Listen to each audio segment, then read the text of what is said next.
Oh, right. Let's play some more Lamplight today.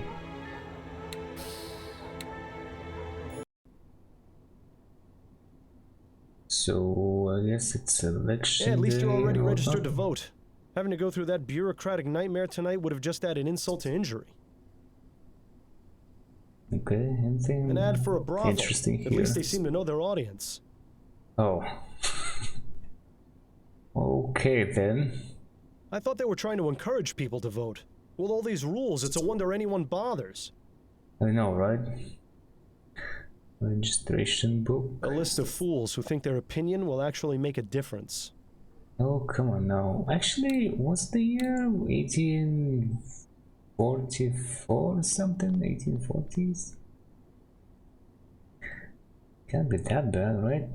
Re-elect Herbert Atwood. Citizens of New Britannia know a vote for Atwood is a vote for progress.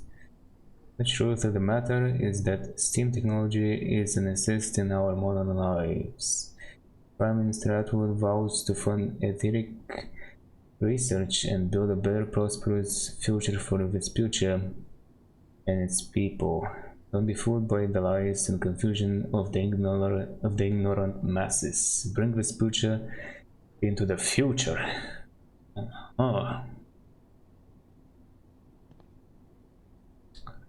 Since New Britannia, do you want to be replaced by a machine? Have you or someone you love been injured or killed by steam tech? Is it hard to understand how anyone could fall for the atheistic lie? Then vote Hart Leroy, the man of the people. We find ourselves at the crossroads. Politicians and con artists are trying to play you for a fool.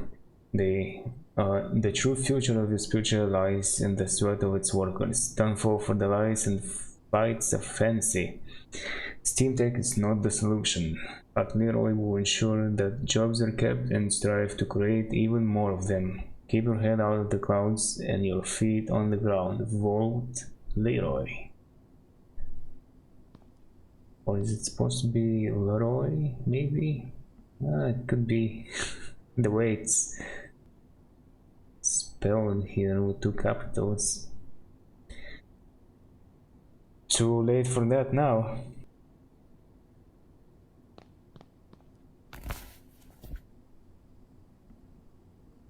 I already chopped it up pretty nicely. Oh, I actually got a choice here? Does that really matter? Why do we get a choice for this?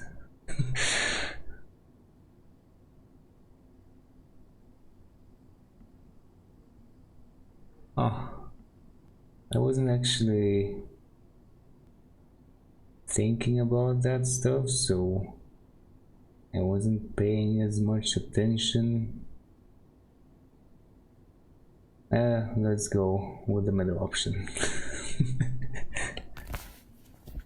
Done. Well, that's taken care of. Thankfully, the Angel isn't a polling place, so we can still have a nice quiet evening. Oh, we're not going to talk to the guy anymore. I was actually wondering if he would have something to say, something extra. What? My head is pounding. Damn withdrawal. Actually, I think someone's knocking at the door. Oh, right.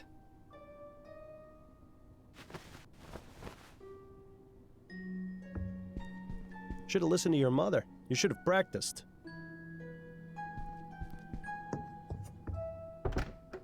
Good afternoon, miss. If you're looking for Miss Upton, I'm afraid she's not in right now. No, I've already spoken with Miss Upton. I'm looking for Mr. Miles Fordham. Oh, I see. Well, I'm Miles Fordham. What can I do for you, Miss... Mrs. Emily Morgan. I have a problem, you see. Miss Upton said you'd be able to help. I suppose you'd better come in.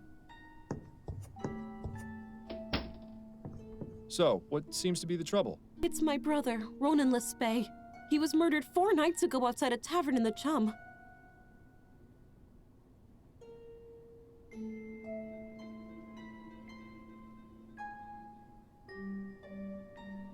How unfortunate. Please, go on. The police took his body to the mortuary and investigated the crime scene, but they're out of ideas. I've been down there at the station every day, but they don't seem to care enough to look into it any further. All they've been able to determine was that it wasn't a robbery, and that the clothes he was wearing weren't his. My brother was a good man, Mr. Fordham. He would never have willingly gone to that part of town. I need to know why he was murdered, and I want whoever did it to pay for it. Very well, Mrs. Morgan. I'll take your case. Oh, thank you, Mr. Fordham. I just need to know where your brother was killed, and where I might be able to contact you. He was found outside the Silent Raven. It's on Alewife Avenue, on the west side of the Chum. Here, take this. It's a photo of Ronan. It might help your investigation. And if you need to speak with me, you can come to my husband's bakery. It's here in Worcester, at 15 Drummond Street. Very good. I'll begin my investigation right away. Thank you again, Mr. Fordham. You have no idea how much this means to me.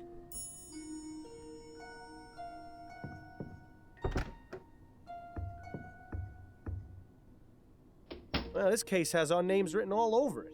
Maybe it'll be good practice for finding the man who caused my death, eh? Maybe. Then again, maybe not. Newspaper. What a handsome couple. Judging by the uncanny resemblance, I'd say these are around. Upton's parents. Therein lies Upton's boudoir. As a matter of respect, the less said the better, I think. But what do you care? You're a ghost, or so it seems. Even though nobody can see you. Looks like that umbrella's gotten some good use. It was quite the rainstorm we had yesterday. A lady silhouette. Pretty sure it just means the artist wasn't talented enough to draw her for real. Some fool in a hat. I never understood the appeal of silhouette portraits. Yeah, either that or they were too lazy. Or they had no time. Mostly cookbooks. Yeah, at least you won't have to worry about starving while you're staying here. It looks pretty similar to the one in your bedroom. I like the color of this one better, though. Not a very inspiring piece. Hell, I could probably paint it better.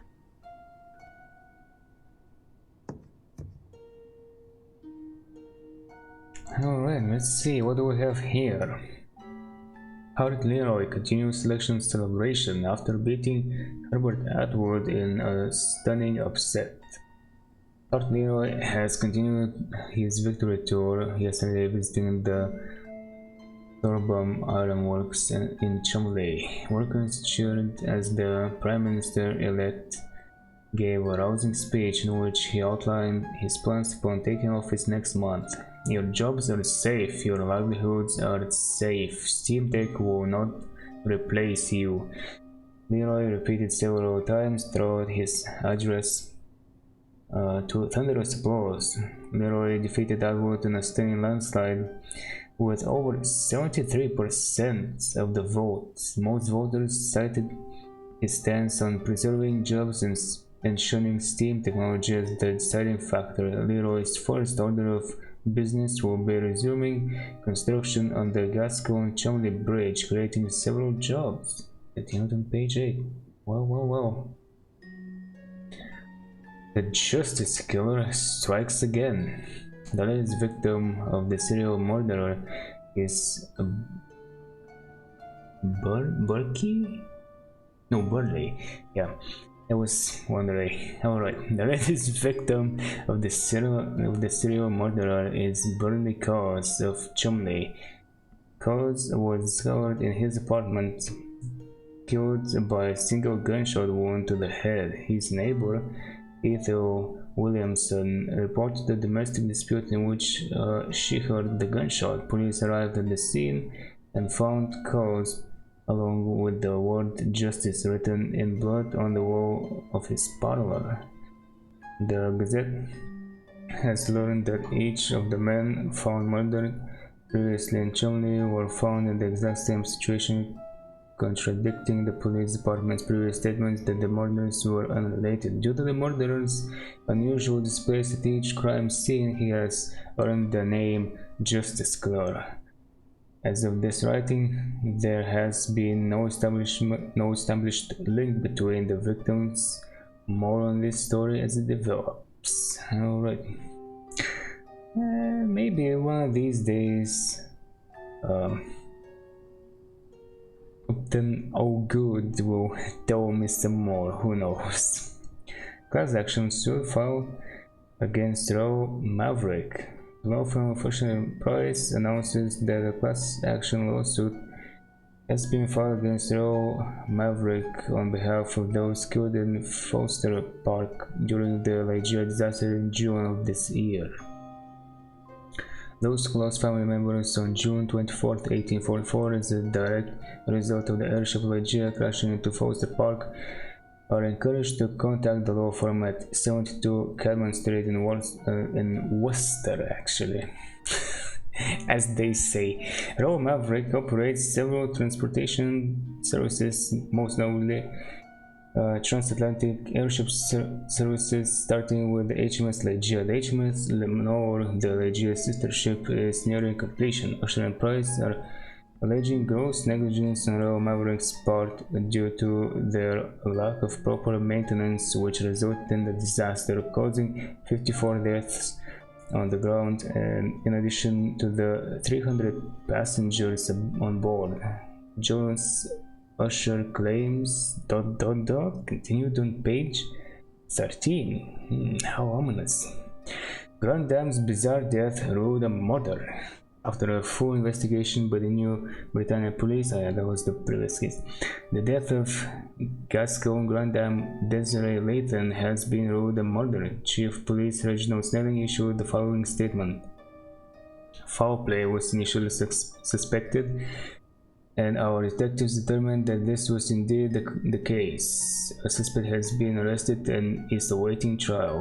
The suspect in question is Roger DeVay, an art professor at the University of New Britannia. DeVay was recently named as Miss Layton's beneficiary, a fact which concerned detectives and the case. DeVay allegedly left rag salt and linseed oil underneath Layton's bed. After several days, the oil caught fire, burning Miss Layton alive as she slept. According to Snelling, the scene was intended to appear accidental, but thanks to the brilliant work of our finest detectives, the solid truth was revealed. Yes, indeed. And by the way, your detectives. Anyway, I actually want to save here. I want to go back and see if the guy has anything else to say. It's possible that he doesn't. Anyway. Excuse me. Yes, how may I help you?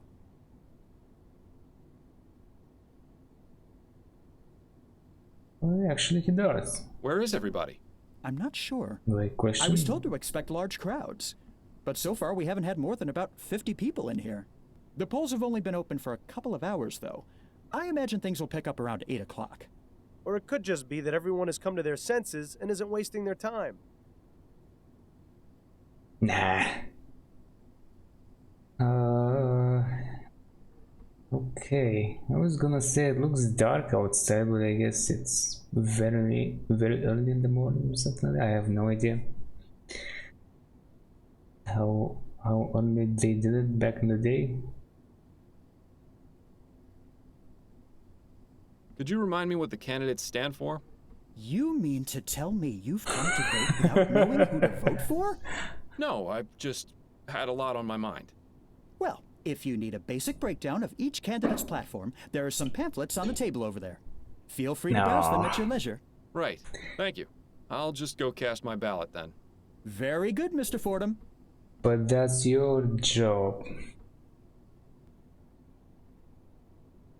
Better not waste any more time with questions and get to voting. This place could fill up at any moment. Alright, already. Let me switch back. So we're not entering there, okay, we're not playing the piano, we're not shuffling the books or something. I guess it's time to go.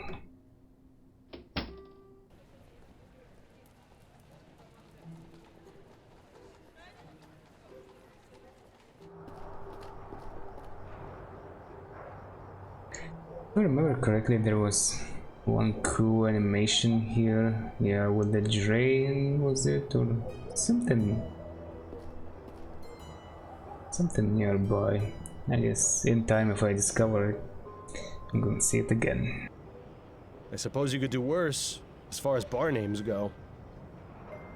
Your mascot seems to be a raven with a glowing red eye. Is that meant to attract customers or to scare them off? It's an ad for whiskey. Or perhaps paint thinner. Sometimes it can be hard to tell the difference. To think, in an instant, a man's life can be reduced to some scribbles on the filthy pavement. Now's not the time to get poetic, Bill. These advertisements are all at least 10 years out of date. What a mess.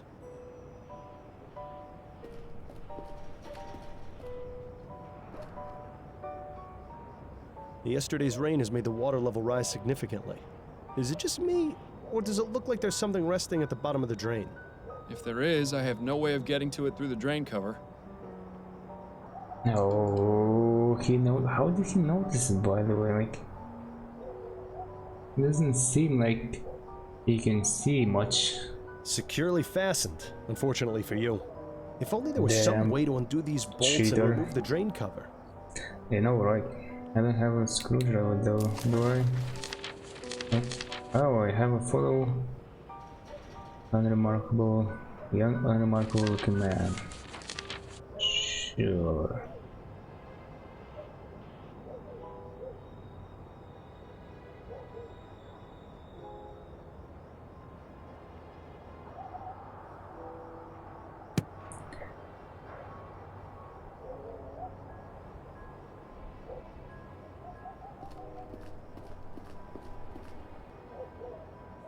My, this grog shop looks pretty rough, even by chum standards.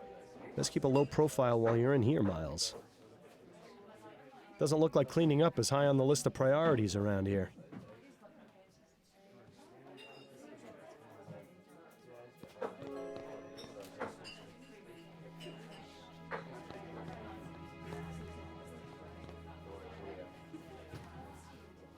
Looks like that's where they keep the good stuff.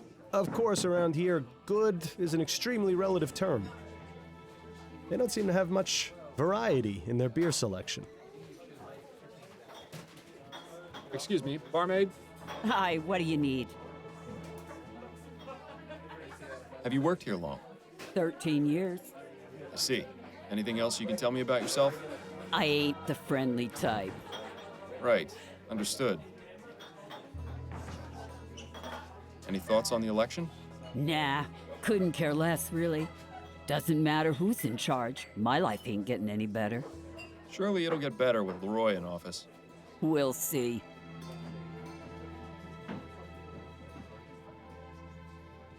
What can you tell me about this place? It's a bar. People come here to drink. Sometimes people drink too much, and then they're sick all over. I get the honor of cleaning up the mess. Sounds like you're not too pleased with your job. I never said that. There may be rough days, but there's a lot worse I could be doing. Here, I get a place to sleep and a bit to eat and a few coins in my pocket if the customers are pleased. And you are pleased, ain't you, sir? Oh, yes. Yes, of course I am. Good.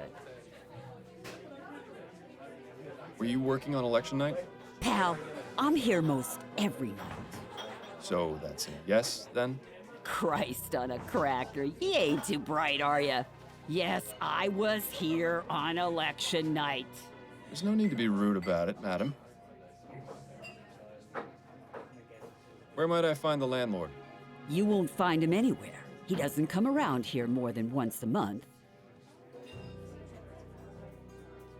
You know a man named Ronan Lespay? Nah, never heard of him. He was killed here 4 nights ago. The man in this ferrotype. Oh, that one. Well, I never saw him before that night, and I didn't talk to him. You with the police or something? No, not at all. I'm just trying to help his sister find out what happened. So are you done with the questions? Can I get you a drink or what? Yeah, she's a shrewd businesswoman. You at least have to give her that. Tell me what you know about the murder that took place outside on election night. Listen, chum, do you know how busy we were that night? This was a polling place. We had gents coming in and out for hours, not to mention the regular clientele. I was up to my ass in drink orders and was running the shift all by myself. Had to break up God knows how many fights, too. So you'll excuse me if I didn't exactly notice something that happened out on the street. Did you at least hear the gunshot? No, I didn't. You try distinguishing a gunshot over a room full of rowdy voters. It ain't gonna happen. You mentioned regular clientele. Who are they? Oh, we get plenty of regulars in here. Too many to name. Which of them were here on election night? Let me think. I remember seeing 3 of the usual crowd. There was Darius, up to no good as always. Then there was Singing Tom, but he wasn't around for too long. And how could I forget old Cormac? He'd have talked my ear off if I'd let him. Sound like an interesting bunch of folks.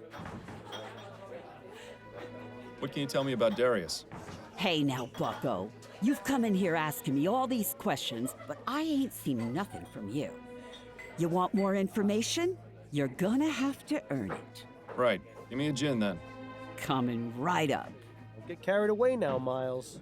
There you are. 1 gin. That'll be 2 shillings. There's 3. Now then, about Darius. Now that man is trouble. I've had to throw him out a few times. Why do you say he's trouble? His mind's affected by the poppy seed. He can be gentle as a kitten or fly into a rage at a moment's notice. When he gets rowdy, he gets chucked. I see. Any idea where I might be able to find him? Don't know why you'd want to find him, but I hear he spends his day at a smokehouse nearby. I believe it's on Crisparkle Lane. Just look for the door with the oriental symbols above it. And could you describe him to me?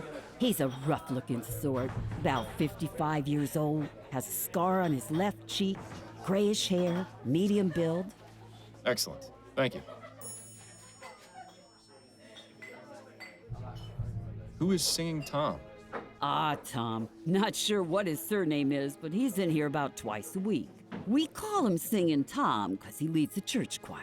Is that right? Which church? Oh, I haven't a clue. Never really cared to ask. Does he associate with any of the other regulars? I've seen him talking with Darius a few times. They seem to be on friendly terms. Tell me about Cormac. He's in here most every night. Doesn't speak to many people, just me. And a right chatterbox he is, too.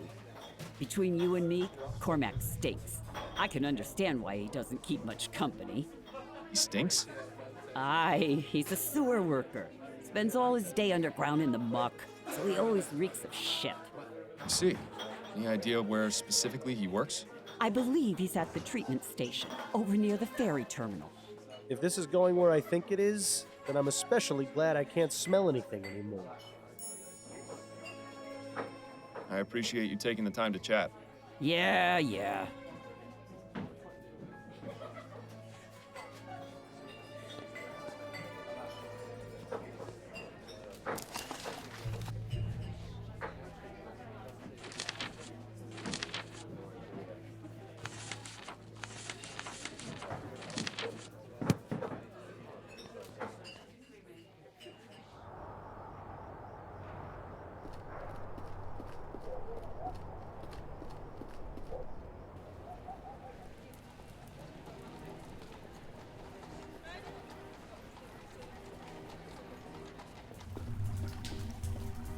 So this is what it's come to, eh? Braving the stench of human waste in hopes of finding a lead? Just make sure you stay away from the edge. Handy to know where you are, but why would anyone actually travel around the city this way? Some sort of water treatment device would be my guess. For all I know, it could just be a fancy boiler for tea. Another mysterious device. I was happier not knowing all this went on after I used the commode. Another mysterious machine. Who knew dealing with human waste involved so much technology? While you could use a bath, I don't think this is the right place to take a dip.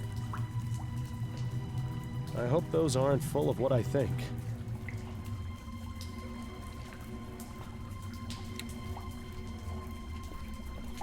Begging your pardon, sir. What? Who are you? What are you doing down here? My name's Miles Fordham, and I'm a private investigator. I'm looking for a sewer worker by the name of Cormac. You needn't look no further. But what is this about? I just have a few questions for you. All right. Cormac will answer them, but don't dally for too long. It can be dangerous down here for anyone who's not trained as Cormac is.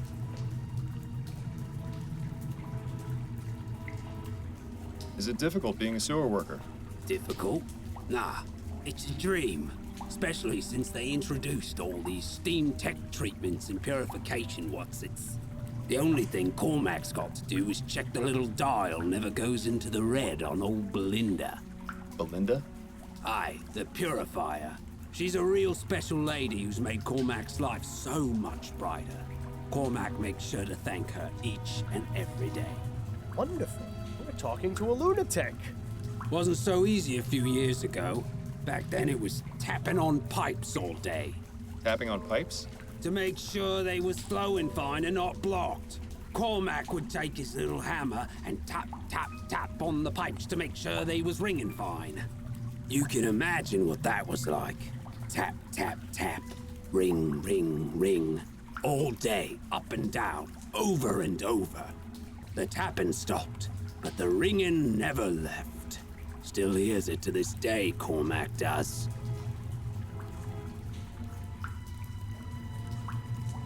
Would you be able to remove the cover of a storm drain? Yes, of course, sir. Cormac's got the right tool for the job. Just a few twists from old Mary here, and any drain will open up like a Christmas rose. Excellent. Would you be able to open the storm drain outside the Silent Raven? Suppose so, yes. But Cormac ain't allowed to just open up drains as he sees fit. What do you want this drain open for?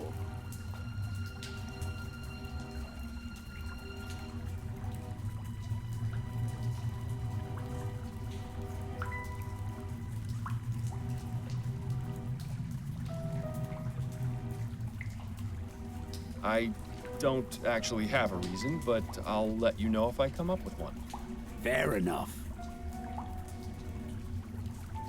Okay, so yes, I can come back to him to go through this. I don't know if what I know so far is gonna be good enough. Probably not too much anyway. So that's how we're gonna get that open. Do you have any opinions regarding the election? Cormac hears lots of things about Atwood, but he's the one what's got this new machinery put into the sewer system. There's still a job for Cormac, so all that talk about being replaced by machines is just talk, for now.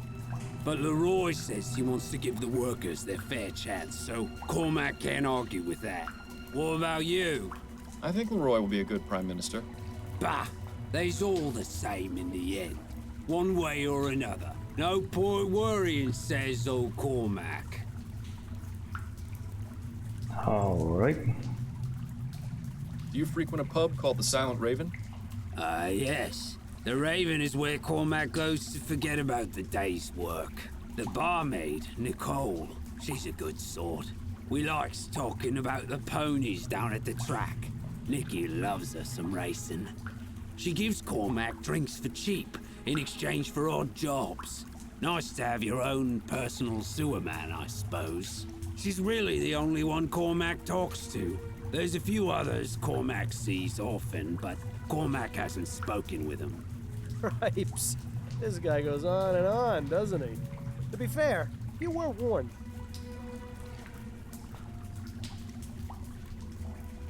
You know a man named Ronan Lespay? Cormac knows few men. People don't much like talking to a man who spends his days in the sewers. Can't really blame him for it. It's hard to get a stink off, so why bother even trying?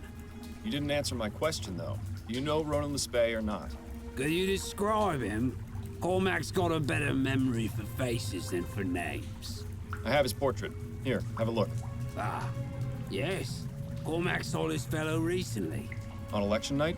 That's right. He come into the bar, voted, went out. Looked drunk to Cormac, but then everyone at that place usually is.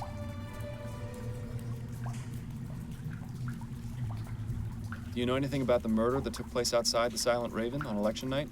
Murder? Ah, yes. The commotion out in the alleyway. That's right. Did you see or hear anything? It was a touch noisy that night, what with all the election stuff happening, but Cormac remembers the sound of the gun. One shot, and then shouting and hollering from the bar. A few people run outside to look at what happened, but Cormac just stayed in his seat and finished his whiskey. So you didn't see the man who was shot, or who shot him? No, keeps to himself, Cormac does. Makes life easier that way. Could he be any more unhelpful? Actually, it's probably best not to find out. I'll let you return to your work. Be mindful on your way out.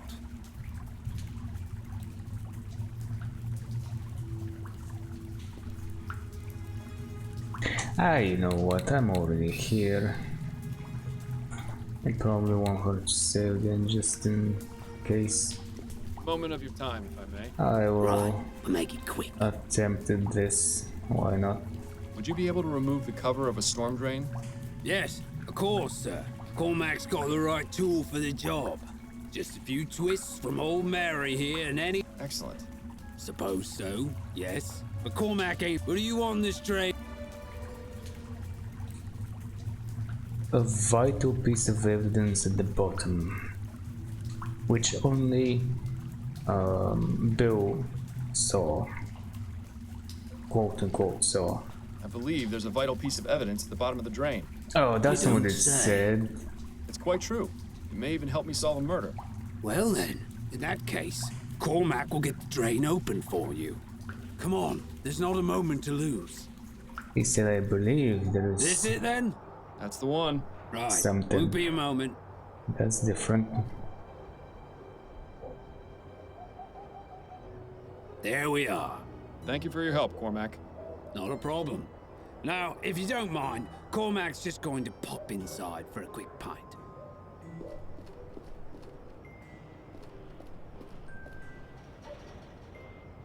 Detective work is a dirty job, but someone has to do it. Don't forget to roll up your sleeve. I really hope there's something down there. Ugh. This is almost as bad as the time I had to search for that stolen necklace in a pile of horse manure. I'm really glad I didn't draw the short straw in that case. Well, how about that? Wish the police had found this so I wouldn't have to carry it around.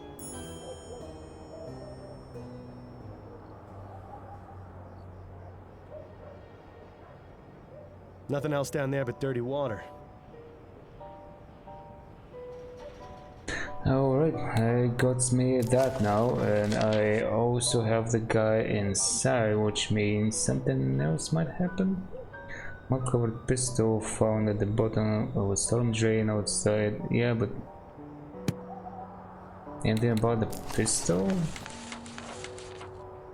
I guess somebody else who is more knowledgeable has to inspect it or something.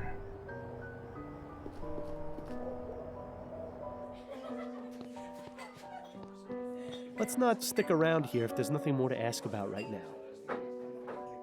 She doesn't seem the type for idle chat. Best wait until you've got something to ask her.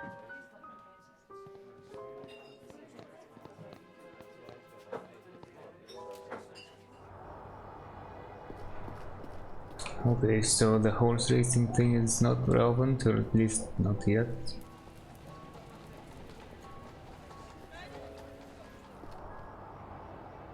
I wonder how many layers of advertisements you'd have to cut through before getting to the wall. Crisparkle Lane. Nothing crisp or sparkly about it.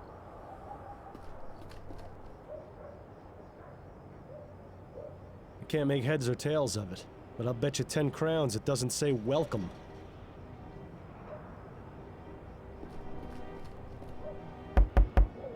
Yes? What do you want?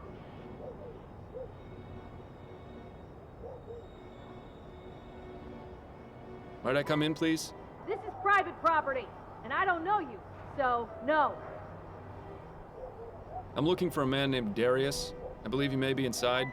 Yeah, I don't know anybody with that name. So if that's all you wanted, get lost. My name is Miles Fordham, and I'm a private investigator. I demand you let me in the name of the law. The law? Is this your idea of a joke? No, as I said, I'm a private investigator. Then I really don't have to let you in. You bothered me enough. Get out of here! Something tells me we won't be getting in there anytime soon. Oh no. Did I screw up? I hope not. Otherwise, how do you get in? I don't know. Bakery. Open apartment. Yeah, I'm not talking to her. She's not even here. Anyway, I can call her. Doesn't seem like it.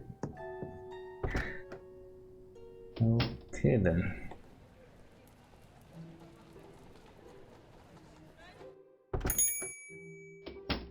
All right, Mr. Chavez. The cake and muffins come to a total of 6 crowns, 10 shillings. There you are, Mrs. Morgan. And thank you again. Barbara is going to love this. My pleasure. Enjoy. Pardon me, sir. I'm sure Barbara will enjoy them, the cow. Ah, Mr. Fordham. Welcome. Thank you, Mrs. Morgan. Those look nice, but given the choice, I'll always side with pie over cake. A bunch of assorted baking products. Don't waste your time with those, Miles. We got a murder to solve. The stuff in that day-old box doesn't look half bad. More like 3/4 bad.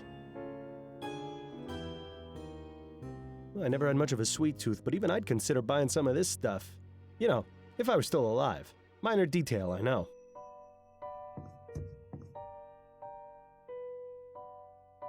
A very wise man once told me, never go poking around the back rooms of bakeries. I think you'd do well to heed that advice. Have you got time for a few more questions, Mrs. Morgan? Yes, of course. So, this is your bakery. My husband Gerald and I have had it for almost 10 years. Is it just the two of you? Do you have any children? Alas, no. Some extra hands would be most welcome in the kitchen, but we haven't yet been blessed. It's such a shame that Ronan never got to be an uncle. What are your thoughts on the outcome of the election? Oh, I haven't given it much thought, to be honest. It hardly seems to matter now. Yes, of course. My apologies for bringing it up. What can you tell me about your brother? Ronan was the best brother anyone could have asked for. He took care of me after our parents died. Carriage accident. I was only 9 and he was 13. Ronan went out and found work and managed to support the both of us. He was just a child himself, but he kept us out of the gutter. Or worse, the workhouse. How did you hear of his death? Ronan comes by to visit me every day after he finishes work. When he didn't come for 2 days in a row, I got worried. I went to his apartment, but he wasn't there. So I made a report to the police. Yesterday they contacted me and asked me to come to the mortuary. I'm terribly sorry for your loss, Mrs. Morgan. Thank you, Mr. Fordham. Please, find whoever did this to him. Ronan deserved so much better.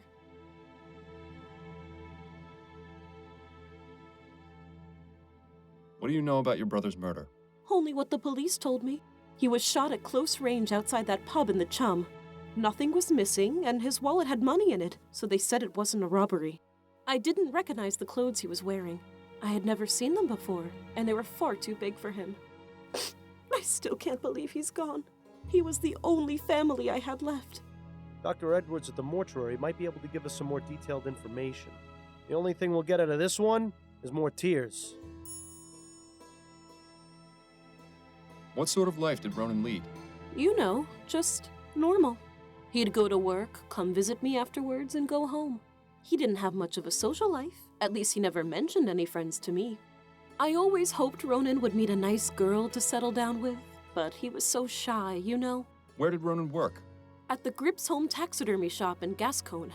I always thought it was rather macabre work, but he enjoyed it. Bit lonely, though. Can you give me the address of Ronan's apartment? It's at 1172 Bushmill Street. I have a spare key. That would be most helpful. Thank you. Those are all the questions I have for now. All right, Mr. Fordham. See, I should have come here first and then inspected his place, learn about him as much as possible, and then proceed from there. Oh well. Quite the collection of exotic items in here. Ronan appears to be a seasoned world traveler. Or at least knows someone who is. Just looking at this painting is making me feel seasick. This mask looks African. You should try it on. It'd be an improvement. This one is scarier than the other masks. Wait a moment. I think I saw something shiny in the back of the mouth. How about that? A perfect hiding place for a key. Some kind of owl mask. The hair looks incredibly familiar. Ronan's book collection mostly consists of cheap pulp adventure novels, but this top shelf looks interesting.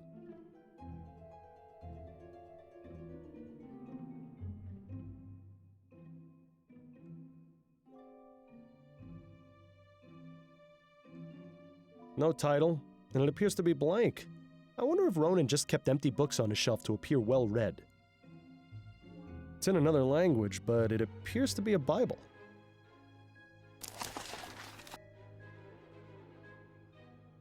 Huh.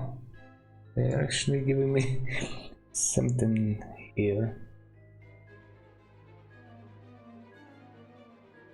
Okay, I guess I'm reading that. It doesn't seem relevant anyway. For now. A strange cross between a rabbit and a donkey.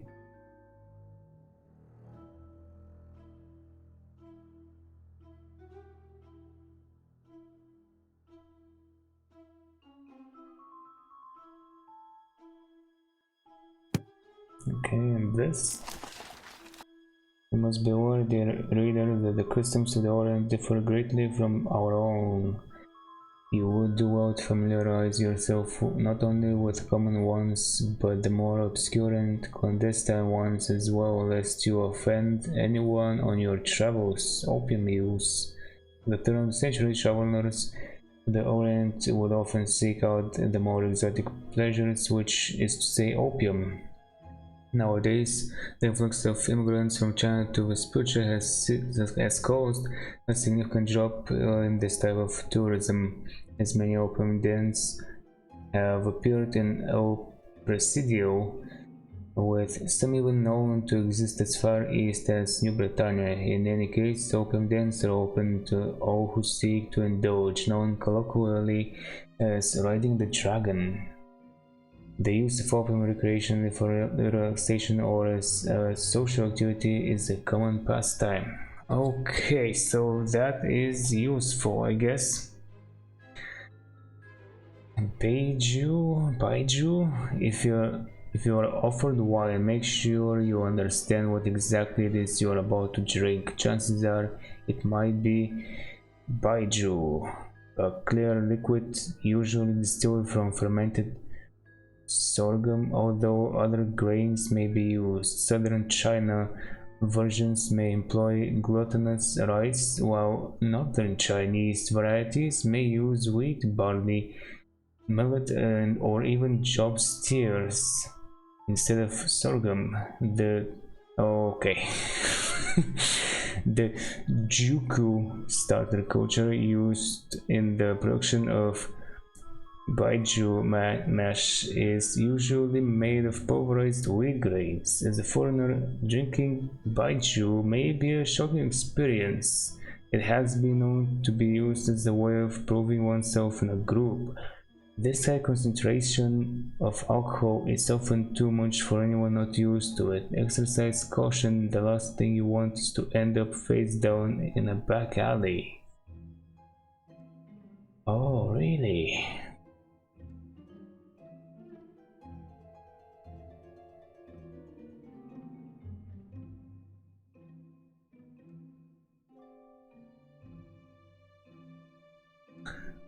Most shocking experience. Okay.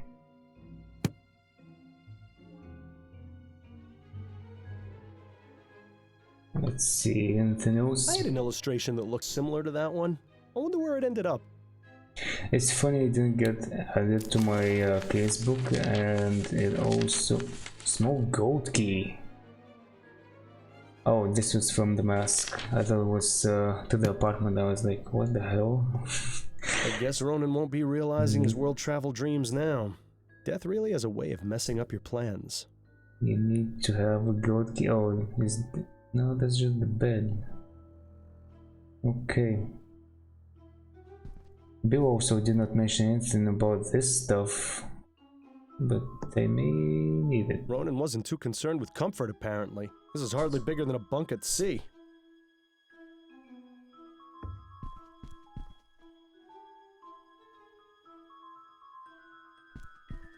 Now to find out what Mr. Lespay finds so precious. Ooh, this teacup could use a washing. I'd be surprised if it isn't permanently stuck to the desk. Looks like you found Ronan's journal. Perhaps this will be able to give us some more insight into what he was up to before he died.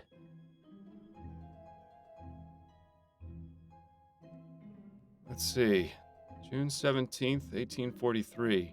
Someone brought in a rare big-eared hopping mouse from Australia yesterday. Stuffing it was quite a challenge, as the organs were difficult to remove without damaging the body. I think I'd rather not read about Ronan's taxidermy process any further.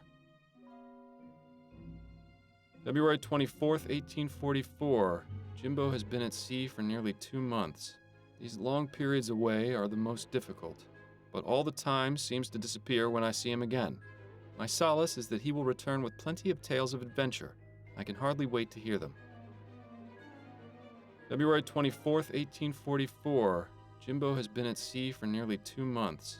These long periods away are the most difficult, but all the time seems to disappear when I see him again. My solace is that he will return with plenty of tales of adventure. I can hardly wait to hear them. November 9th, 1843. I have an uneasy feeling of dread today. Last night I had a frightening dream where fire rained from the sky and people were afflicted with an awful disease. I'm just going to focus on my work today. Perhaps the feeling will pass. October 21st, 1843. The air is growing cold and is reminding me that I need to purchase a new pair of boots for the winter. I don't think this entry will be of much interest.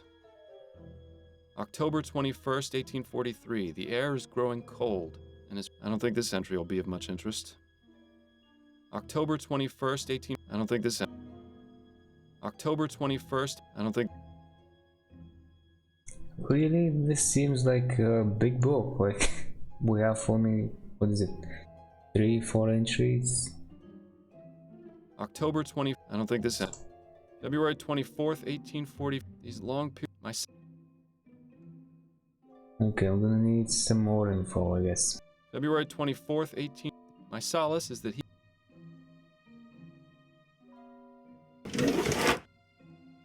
Aha! A letter from someone called Jimbo? Jimbo? Ronan, next week will be a year since we met. I can honestly say my life has changed for the better in every possible way, and I will always hold July 8th as a special day in my heart. I can't wait to see you again, Jimbo.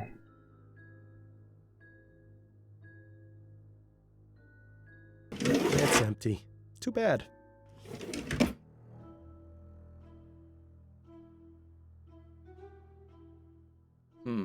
There are 2 entries, one from this year and one from last. So, start with last year's. July 8th, 1843. I've decided I need to get out more, so I'm going to a club in Gascon tonight. Stuffing animals has taken its toll, and I need to talk to someone who isn't Emily or my coworkers. Gerald told me about a place called the Crimson Cat. I'll try it, and if I don't enjoy myself, I'll just come home. Now for this year's entry. July 8th, 1844. Today is our 1-year anniversary. We're going to meet at the Cat again. I love him, but I wish he wasn't so attached to that place. Emily is so nosy, I worry that she might follow me and discover the truth about Jimbo. If we moved around, I wouldn't worry, but with him, it's always the Crimson Cat. I really shouldn't complain, though. What we have is something truly special. Well, it seems that our best hope of finding this Jimbo character is to visit the Crimson Cat.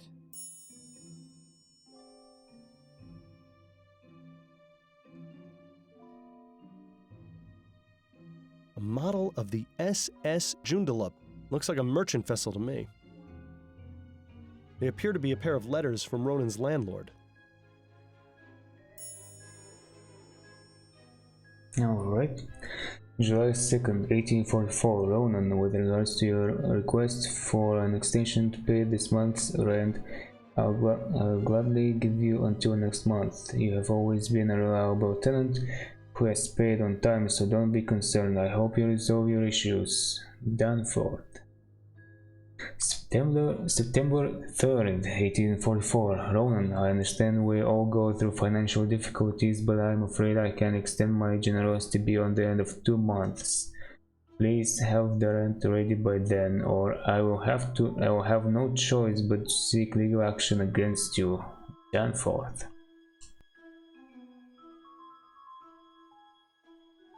This one appears to be from Emily. December 16th, 1843. Ronan, Gerald and I will be celebrating the new year and would like to invite you to spend it with us. Please feel free to bring along any guests you like, especially any lady friends you might have. All my love, Emily.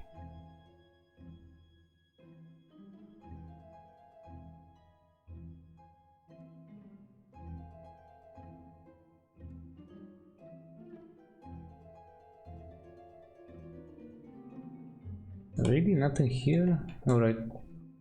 One more random one. November 9th, 1843. I have an uneasy feeling of dread today. Didn't we read this Last night I already? had a frightening dream where fire rained from the sky. Yeah. I'm just going to Alright then. We seem to have what we need.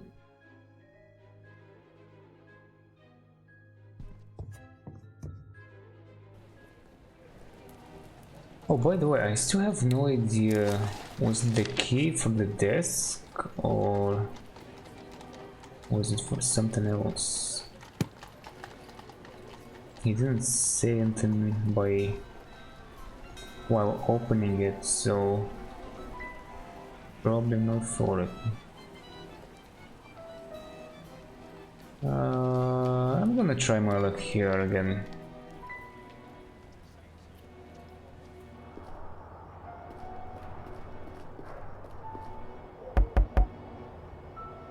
No answer. Looks like you blew your chances with this place. Okay then. Well,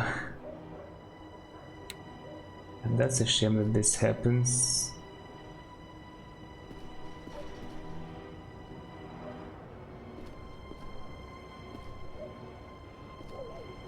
I guess I could reload and kinda skip through. Let's see, what is this?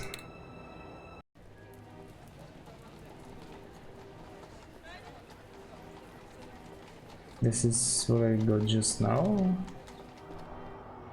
when I exited his place. No answer. Yep.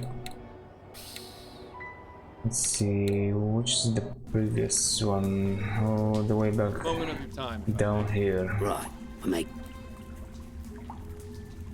Yeah. Yeah.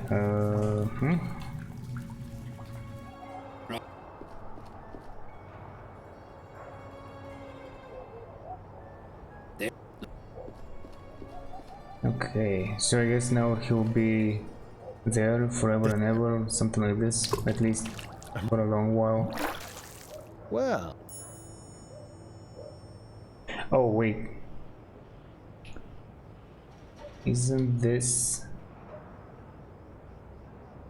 I actually don't remember. Isn't this after I visited that place, or was it before? Maybe before.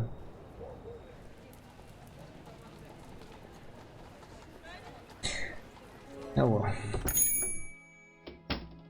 We're about to see. Yeah.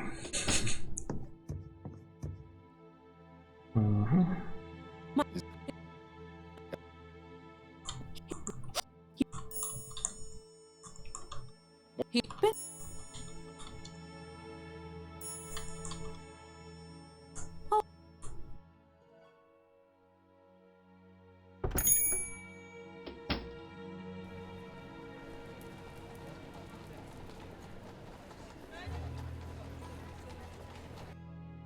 Alright, let's see. Is the key Quite from the this collector. place?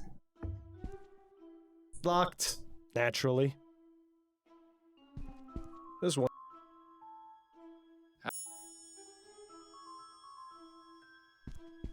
Now to find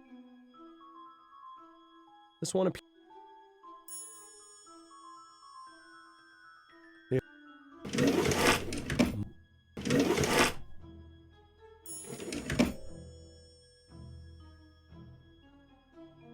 Wait, weren't there like 2 letters?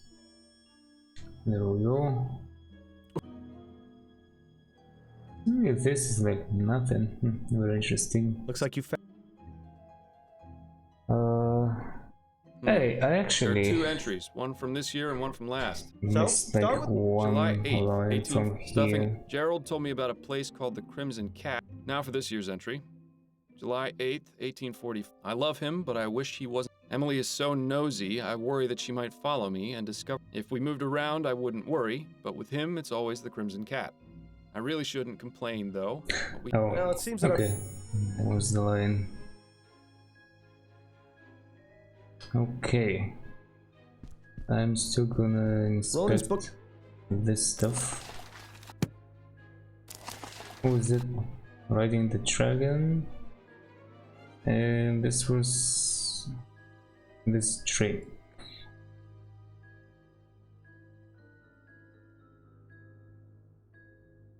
Make sure you understand what exactly it is you're about to drink. Okay. It's in a no time. Alright, done. I'm actually gonna save here.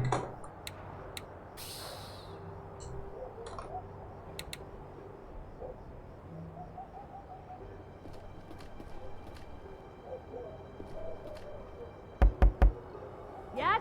What do you want? I was told this was the place to come if I wanted to ride the dragon. Oh. Well, why didn't you say so? Please, come in.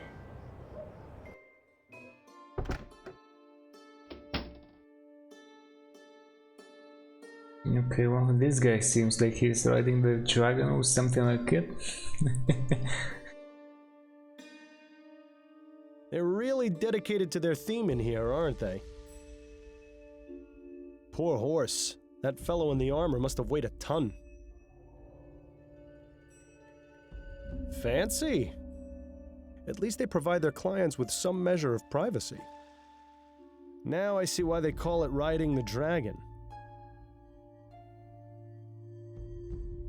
She's not gonna be much help right now. That's not to bother her.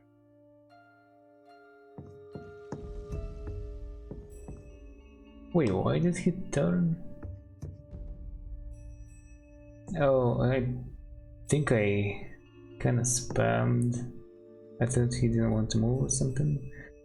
He was being indecisive, but I interrupted him. Oh well. I think that's what happened at least. Excuse me, I'm looking for a man by the name of Darius. Well, look no further. Welcome, friend. Sit, join me. I'll stand, if that's all right. I was wondering if I could ask you a few questions. Questions are the path to enlightenment. Answers fly by as birds on the breeze. But will a caged bird sing? That is the true question. Wonderful. He's as high as a kite. This is gonna be worse than pulling teeth. Do you often come to this establishment, Darius? Oh, yes. This place is better than any doctor or hospital. It has exactly the cure I need. Cure? For what? I'm ill, sir. Just as you are. Just as we all are. Infected by a terrible disease known as life. Speak for yourself. But spend a few hours in here with the intoxicating nectar of the poppy, and you'll find nothing can defeat you. So did you manage to get out of here and vote? Please don't bother me with such trivial matters. Why should I care who leads the government? As long as they don't outlaw places like this, they can do whatever they please. Is this guy ignorant or just apathetic? Yeah, well, I don't know, and I don't care. What can you tell me about the Silent Raven? Ah, the Raven. My home away from home. I would have thought that was this place. Unless this one is just the home. Do you have many friends there? People you speak with often? Yes, friends. I call them friends anyway, but really, what is a friend? Someone who drinks with you? Someone who shares secrets with you? Are those friends? My father used to tell me that the only two friends you had were your mother and the crown in your pocket. Well, both of those are gone now, so what does that mean for me? I don't know, sir. I'm just asking about people you speak to at the Raven. The barmaid, Nicole, she gets mad at me sometimes when I break things. But she's all right. Have you ever conversed with a patron called Singing Tom? Singing Tom? You mean old Tom Puffin? I'm not sure. I was just told he was called Singing Tom and was a regular at the Silent Raven. That's the man. I see him in here all the time. In here? Not just at the Raven? Tom is a child of the poppy, just as I am. He truly understands the world as it is. Do you know where I might be able to find him? Yes, he's the choirmaster at St. Denis Cathedral. That's where he spends his time when he's not here. You mean to tell me we have to talk to another one of these loonies? Wonderful. Are you familiar with a man named Ronan Le Spay? I know many men. Some old, some young, some rich, some poor. Some I know by name, some by face. But this man you speak of, this Ronan, he is unfamiliar to me. I have a ferrotype. Do you recognize him? Forgive me, but my eyes are blurry. I cannot make out his features. Well, he's useless, isn't he? Too bad there's no way to snap him out of it, like there was with Dupre's kid. Do you know anything about the murder outside the Silent Raven on election night? Murder? Was it a murder? It was. A man was shot in cold blood.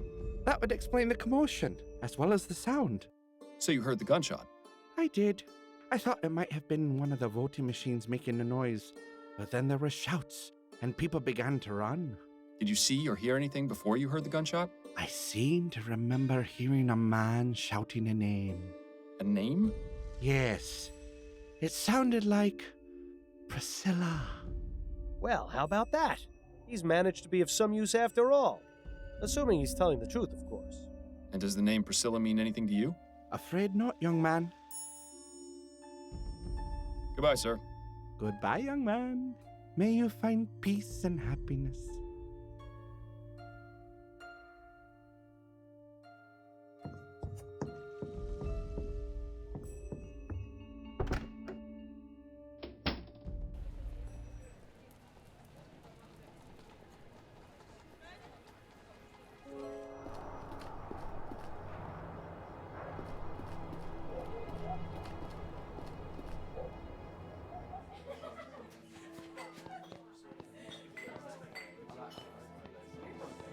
Moment of your time, if I may.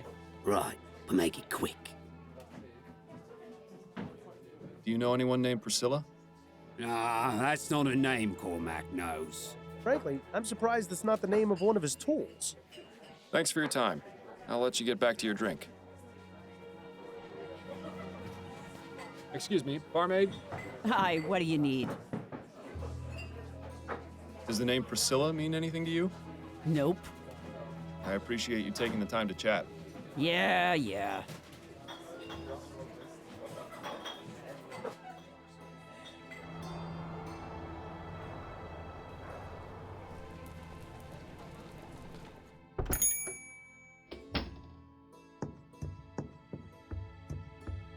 you got time for a few more questions, Mrs. Morgan? Yes, of course. Are you familiar with someone who goes by the name Jimbo? No, I don't think so. Who is that? A friend of Ronan's. No, as I told you, I didn't know Ronan to have any friends. I especially don't recall him mentioning anyone called Jimbo. Did Ronan know anyone named Priscilla? Priscilla? No, I never heard that name before. Who is she? Just a name that's come up in my investigation. I wonder if Ronan had finally met a young woman. Oh, boy. Now you've done it. Those are all the questions I have for now. All right, Mr. Fordham.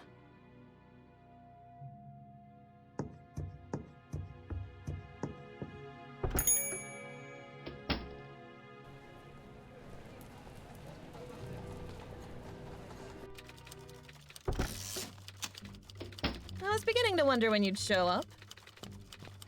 Well, wonder no longer. I'm here and I need to see Dr. Edwards. Oh, I see how it is. He helped you solve a case, and now you don't have time for us lowly front desk clerks. That's just the way it goes, Upton. Maybe next time you should pick a nicer coffee house. Right. You know the way. Snelling isn't in today, so you're all clear. Well, that's a relief. Thanks, Upton.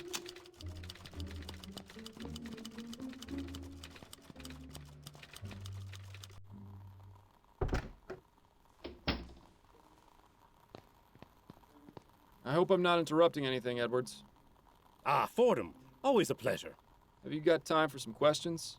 Of course. How's the coroner business? Things have been pretty dead around here lately.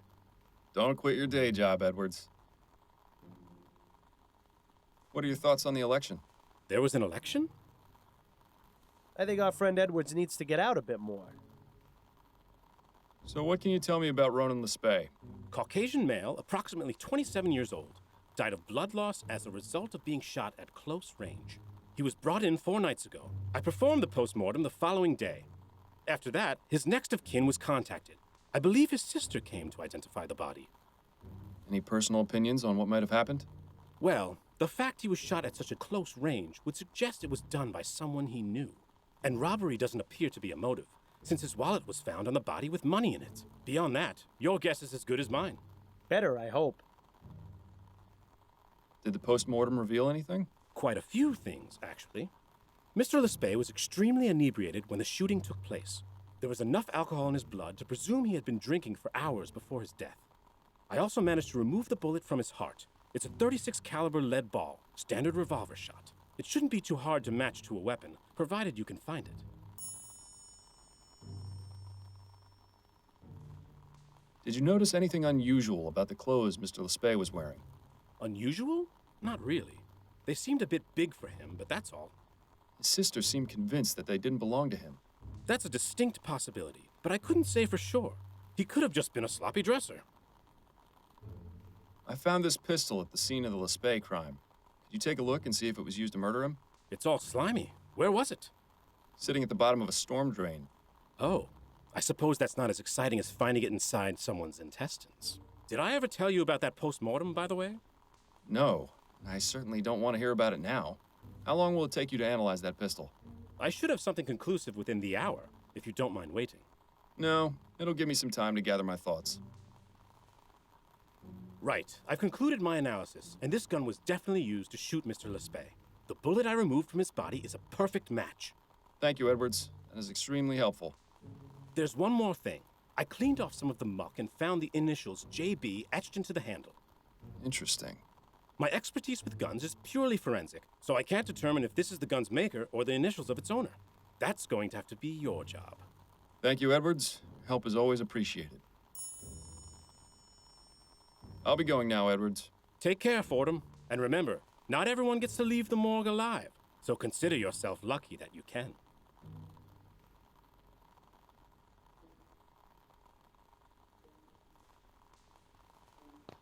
Assorted lab equipment for setting things on fire or causing explosions. You know, the perfect way to pass the time.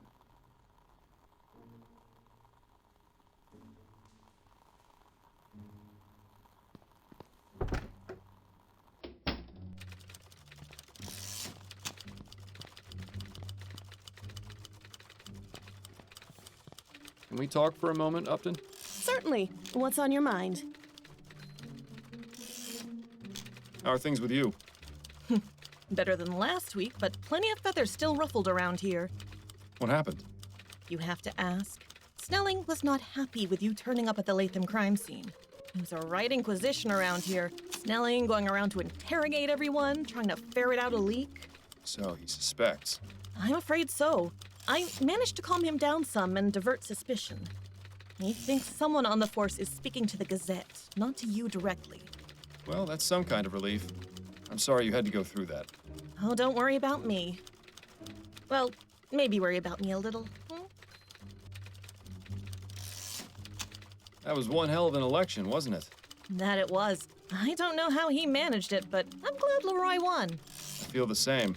Atwood seemed convinced he had it in the bag. I think he just grossly underestimated how much the Lygia disaster affected everyone. Thought we could go on like nothing happened. Hell, if Prince Harold hadn't been aboard, we would have. Now, isn't that sad? You wouldn't happen to know anything about Ronan Lespay, would you? Probably nothing more than you already know. His body is in the mortuary, and the reason for his murder is unknown. I suggest you speak with Dr. Edwards. I'm guessing you can't go over this case with me either. I have to distance myself completely from this one. So when you figure it out, you'll need to speak directly to Mrs. Morgan. I can still try and help you if there's something specific giving you trouble, though. I'll let you get back to work. And you'd better do the same.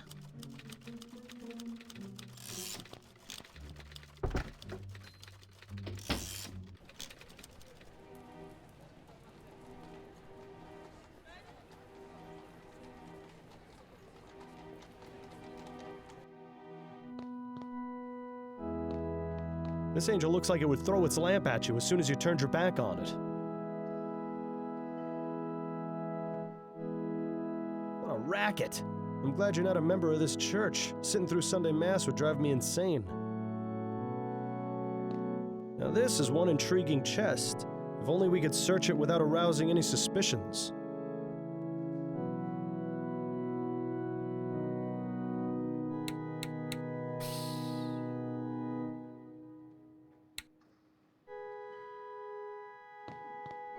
I beg your pardon. Are you Tom Puffin? I am. How may I help you? Miles Fordham, private investigator. I wanted to ask you a few questions. Questions? Have I done something wrong? No, Mr. Puffin. I simply believe you may have some information that I need. Very well, then. How did you become choir master of this church? Oh, well, I studied music at the University of New Britannia. Once I completed my studies, I began writing symphonies in hopes of securing a patron, but I had no luck. So I decided to focus on choral compositions. I sent a few pieces to the bishop, and he offered me the position. And you enjoy it? Oh, yes, sir, immensely. I'm able to continue composing songs for our choir, as well as teach music to our young members. I take my church duties very seriously. What else do you do besides lead the choir? Just a few things here and there, making sure the aisles and the pews are clean, tending to the prayer candles, that sort of thing. So, what do you think of the election results? All right, the election. Who won? Leroy. He beat Atwood by a significant margin. Oh, I suppose that's good. I think I may have voted for him, but I'm not sure. What were you doing on election night, Mr. Puffin? Election night? That was ages ago, wasn't it? It was 4 nights ago, to be precise. Oh, you have to understand. I have trouble recalling what I ate for breakfast this morning, let alone what happened 4 nights ago. Well, isn't that convenient?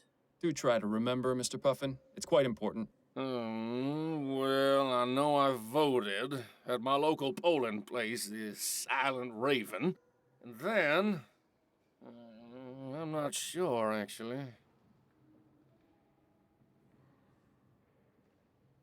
Do you recognize the man in this photo? Is that? No, never mind. What is it?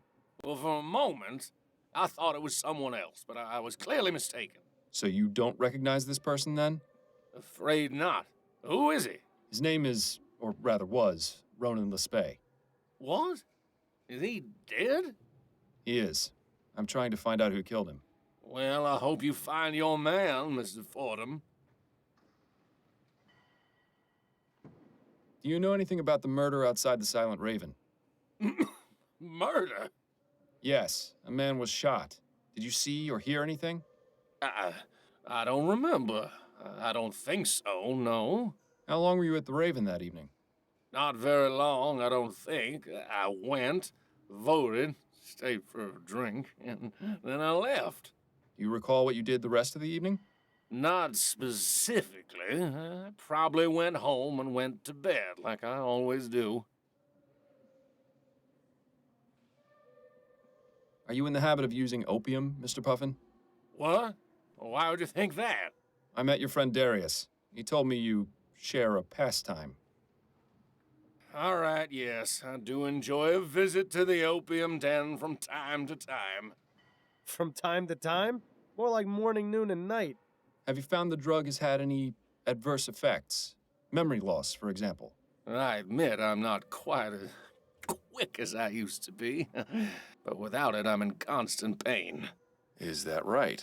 I fell off a horse when I was 15, and ever since then, my back's not been right. The doctors haven't been able to help. The poppy is my only comfort. I wish there were another way. It might be worth seeking a more professional opinion about the effects of opium. Does the name Priscilla mean anything to you?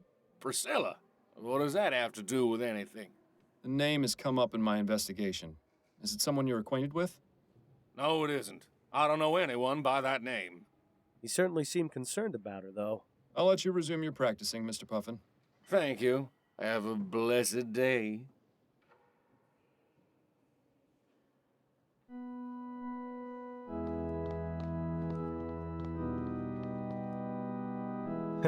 Prayer candles? People think lighting one of these is going to solve their problems. If only it were that easy. Also, what happens if they go out? Does that mean your prayer gets canceled? Shh. What? It's an important question. Wait, this is a puzzle? The more I think about it, the more I want to test my theory about prayers being canceled if the candles go out. Oh, really?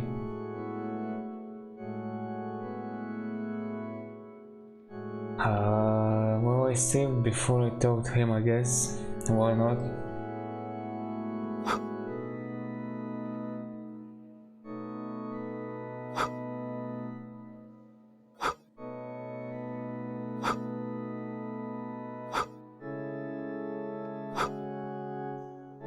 Well, that's all of them. Hope you made a wish.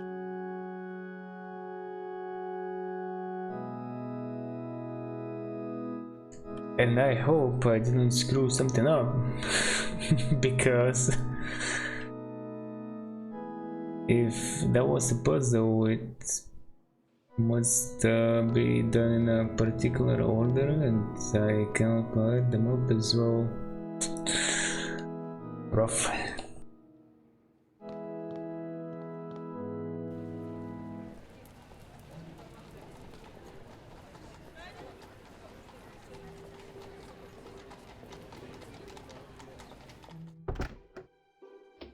Hello, and welcome to the Gripsome Taxidermy Shop. Please let me know if I can be of service. Is that supposed to be a lion? I wonder how many people it took to bring down this brute.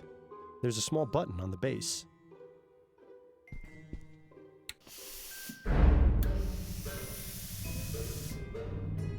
Just when I thought I'd seen it all. What will they think of next?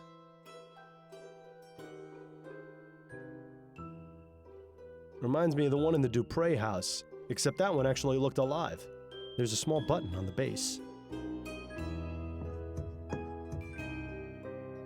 Exotic dead fauna from every other continent. You never even need to leave Vespuccia. I thought owls were supposed to be wise. How'd this one let itself end up on display in a place like this? That leads into a room with even more dead things. It's such a shame we haven't the time to stick around and explore.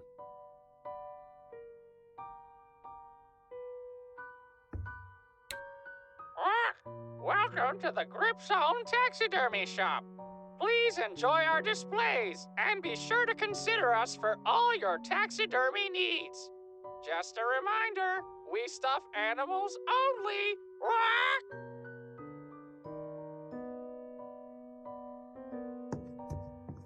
I was wondering if you might answer some questions for me. Of course. What can I help you with? So how did you get this job? Oh, it isn't a terribly exciting story, I'm afraid.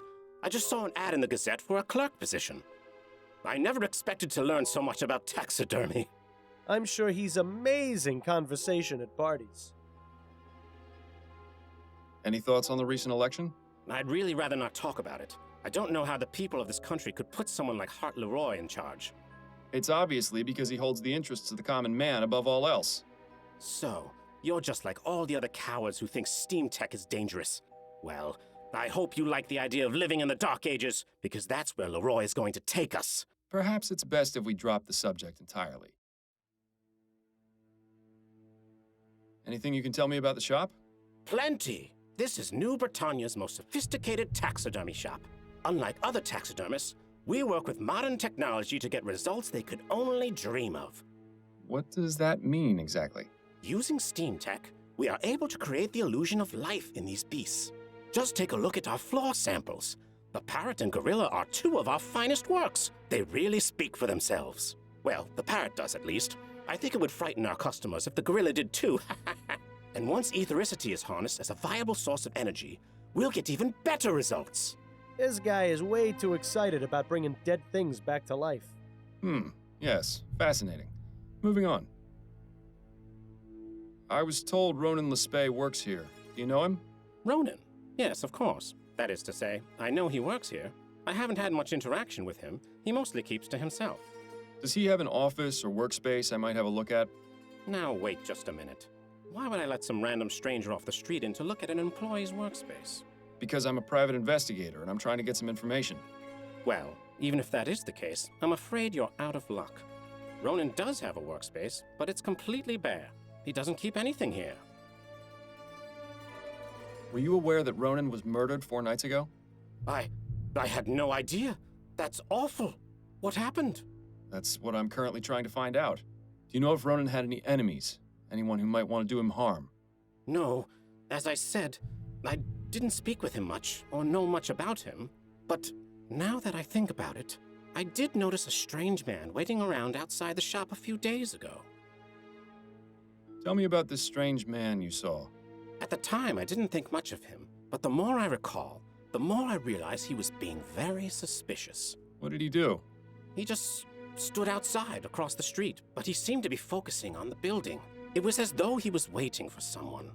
Do you remember what this man looked like?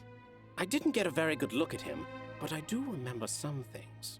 He was tall and had a heavy build, like a boxer or a dock worker. He had a beard, I think, or mutton chops at the very least. And as far as I can recall, he was wearing all black. He also had on some kind of cap. I'm sorry I can't give you a better description, but that's all I was able to distinguish. My eyesight isn't very good, I'm afraid. It'll have to do. Thank you for your help. Thank you for your help. I'm here to serve.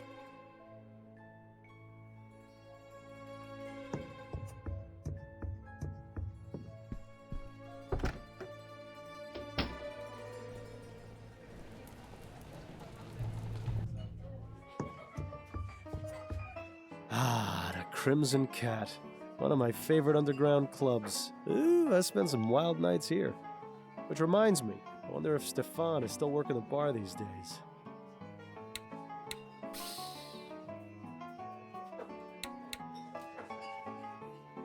This place has been around for quite some time.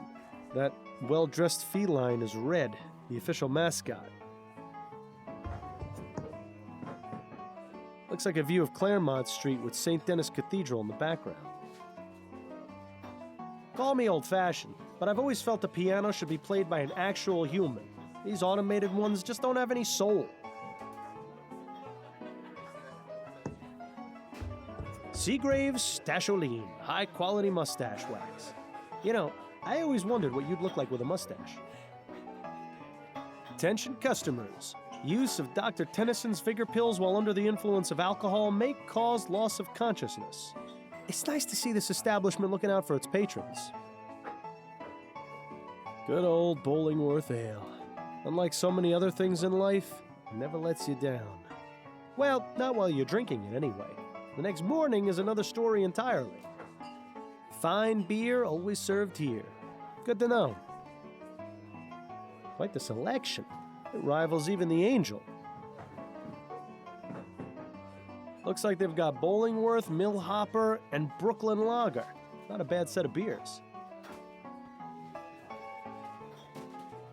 Beg your pardon. Your name wouldn't happen to be Jimbo, would it? Yeah? Who's asking? Miles Fordham, private investigator. Can a guy enjoy his shore leave without being harassed by the law? I've done nothing wrong. I didn't say you had, and I'm most certainly not the law. I just want to ask you a few questions. All right, fine.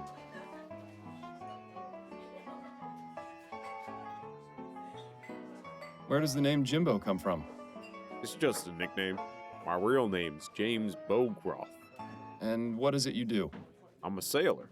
I thought you detective types were supposed to be extra observant. Shouldn't you be able to tell me what my occupation was just by looking at my fingernails or something? Sorry to disappoint. Perceptiveness is important in my line of work, but I'm also just a man. I think perhaps Jimbo has been reading too many of those detective stories in Brentwells. Do you have any opinions about the recent election? Not really.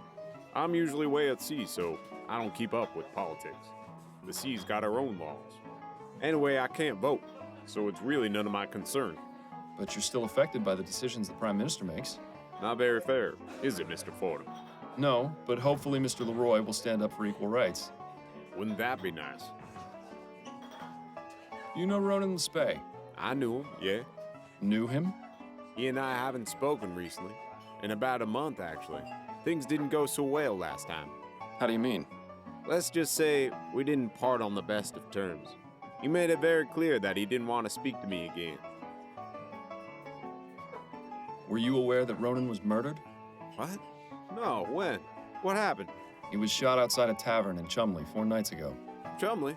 What was he doing there? I was hoping perhaps you could tell me. I honestly don't know. Ronan hardly went out, and he especially never crossed the river. Why was that? I think he was just too scared of the world to go out and see it for himself. He was happy enough reading about it in his books or collecting things I brought him back from my travels. Honestly, that's what I liked most about him. He was just an average, boring man. It was just the sort of balance I needed in my life. That's pretty much the exact same reason I always enjoyed working with you, Miles. You and Ronan had a special relationship, didn't you? Mr. Fordham, we're in an underground club. You don't have to tap dance around it. Yes, Ronan and I were a couple, at least up until last month. What happened, if you don't mind me asking? We had a misunderstanding. Ronan thought I had been seeing someone else. He was extremely jealous. I tried to explain that he had it all wrong, but he wouldn't hear me out. I was going to give him some time to cool off, but, well, that's not going to happen now, is it? If it's any consolation, I found a letter you wrote him, which he still kept in his desk. Damn. Thank you for telling me that. Does the name Priscilla mean anything to you? Yes, that's my ship, the SS Priscilla. I see. Did Ronan know about it? Of course. He always used to ask me to bring him back some exotic souvenir. Thank you for your time. You're welcome.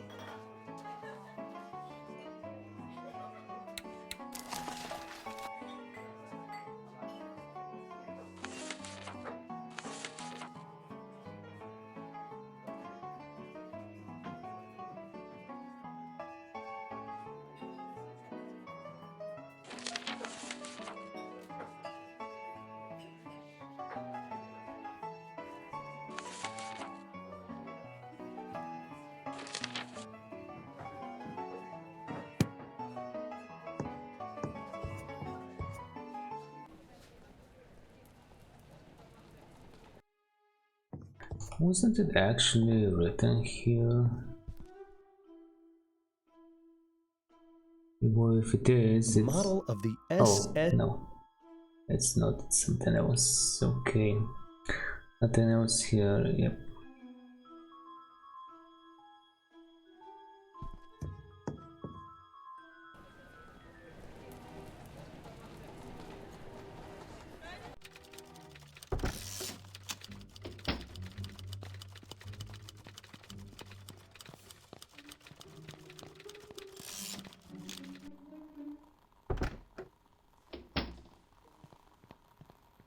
Pardon me, Edwards. Yes? Edwards, do you know much about the effects of opium? Quite a great deal, unfortunately. It's all the rage these days. Most people use it to calm the nerves or relieve pain, but it's highly addictive and has numerous adverse effects. Such as? It depends, really. Most common are sweating, nausea, memory loss, or blurred vision.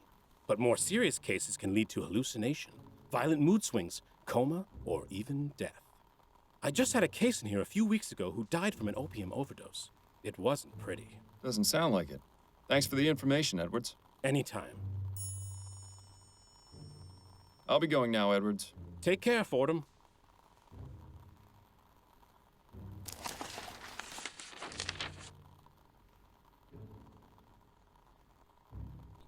Oh, I thought the pistol was still with him. Has initials JB.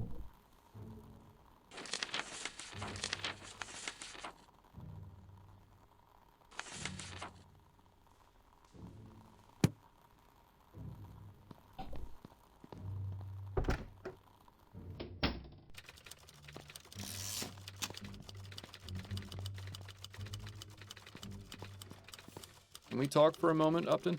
Certainly. What's on your mind? Upton, I need you to put out a bulletin. There's someone I need found. Oh? Who's that? I don't know his name. I only have a description. All right, I'll need to ask you a few questions.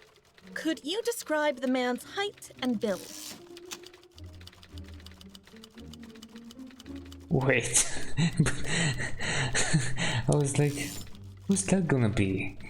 We already found him. What the hell? I don't remember. I think tall and large. He's tall, with a large build. All right. What color is his hair? That may be useful for something else as well. I believe it's black. I should remember this. All right. Do you know of any unique details that might make him easier to identify? Probably. I was told he was dressed all in black. I see. Well, I'll put out the bulletin, but that's a bit of a generic description. Yep, good luck. All right. The bulletin is out. I'll let you know if I hear anything. Thanks, Upton. I appreciate the help. Okay, I'm not gonna be counting on you about this one. Let's see. Let's talk to the guy again. That's what my book tells me. Alright, why not?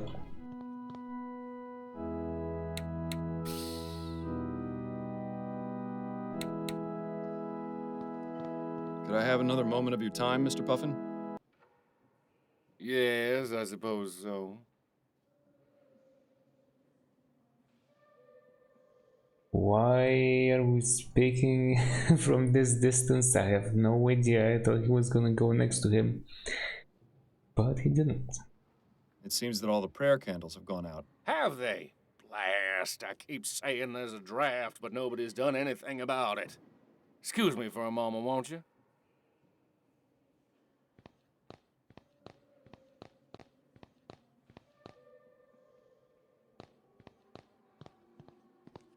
Let's hope this chest hasn't got squeaky hinges. Oh, look at this. So that's what the golden key is for, I guess. Also, maybe? I don't know. Dearest Ned, or maybe this is unlocked.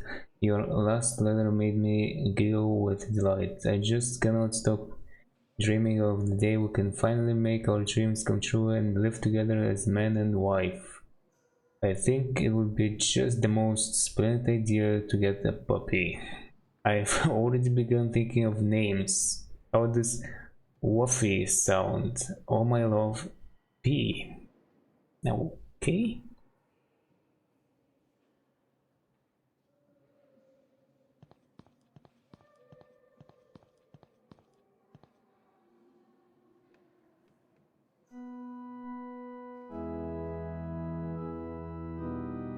Oh, really?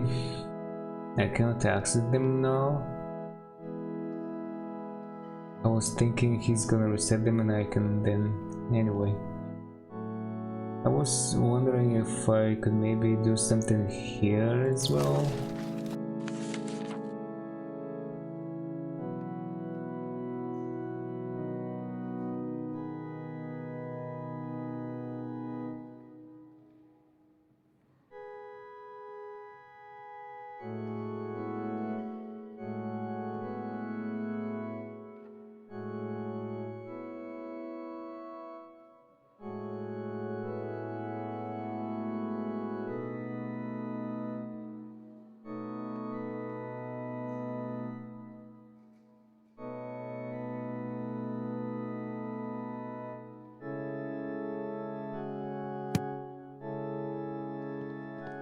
Could I have another moment of your time, Mr. Puffin?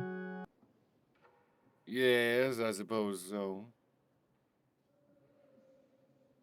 Do you know anyone named Ned? Ned? Why, yes, I do. My nephew, Ned Bunkridge. Your nephew? Yes, why do you ask? Where might I find Ned? I'd like to speak with him. Is everything all right? Ned hasn't gotten into any trouble, has he? I always tell him just because he's training his body, that's no excuse to pick fights. No, he hasn't gotten into any trouble. Oh, well, he lives in Lyon, at 511 Parkside Terrace. Right. Thank you for the information. I'll let you resume your practicing, Mr. Puffin. Thank you. Have a blessed day.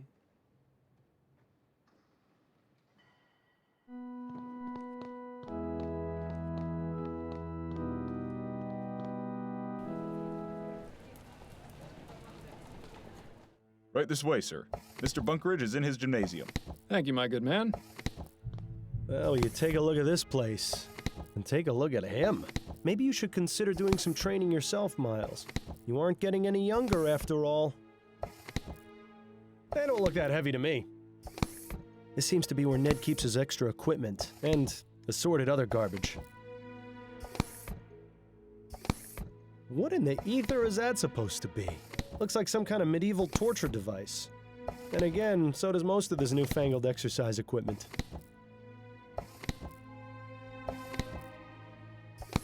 Oh, look, maybe you can slip these on and go a couple of rounds with Ned. If that's his best right hook, he'll be a pushover.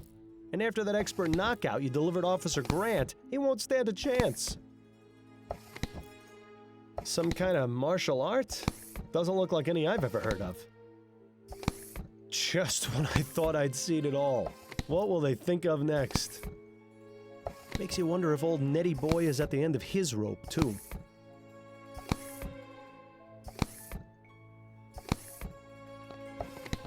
Excuse me, Mr. Bunkridge?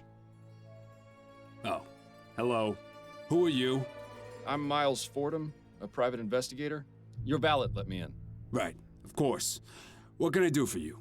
I have a few questions for you, if you'd be so kind. Yes, all right. I could use a bit of a rest anyway. You're very into physical conditioning, aren't you? Oh, you noticed. Yes, I believe that a healthy body is just as important as a healthy mind, if not more so. Well, he's definitely prioritizing the former. It's important to keep fit, especially at a job like mine where I'm in a chair most of the day. What job is that? I'm a clerk at the Bank of Vespuccia, but someday I hope to leave and teach others about the health benefits of regular exercise. Perhaps even open up my own gymnasium. Ha! He actually thinks people are gonna go for that? Good luck to him.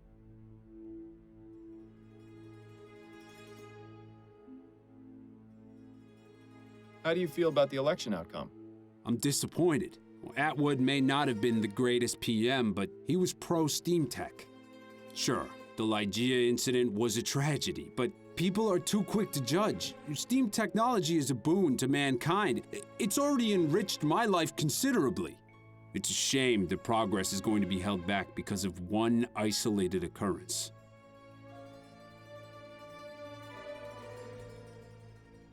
Are you familiar with a man named Ronan Le Spay? Never heard of him. I have his portrait. Maybe you recognize him? No, I've never seen this man before, but... Huh, how about that? How about what?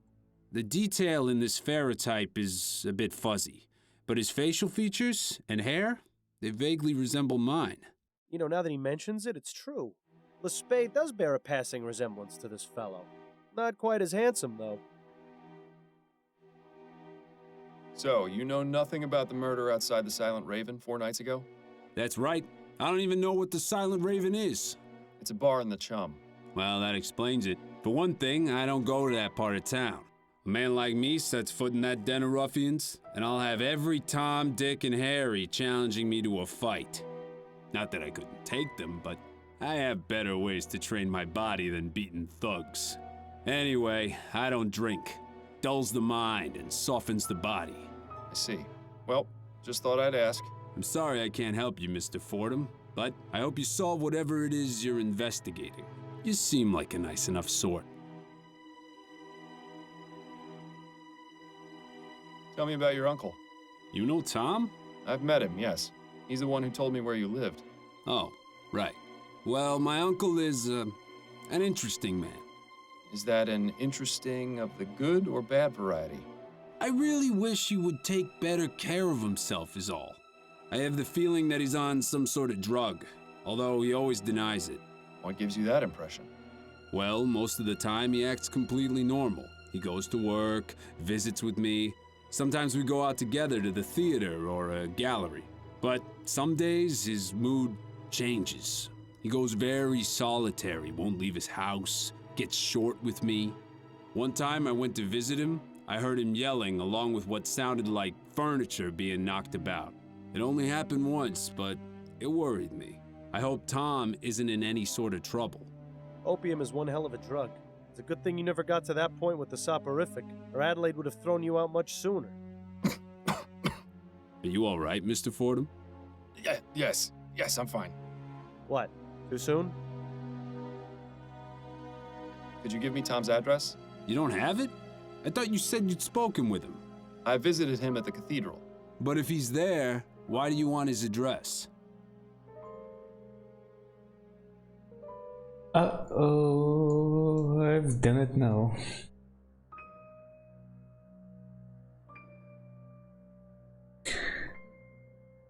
I could say never mind.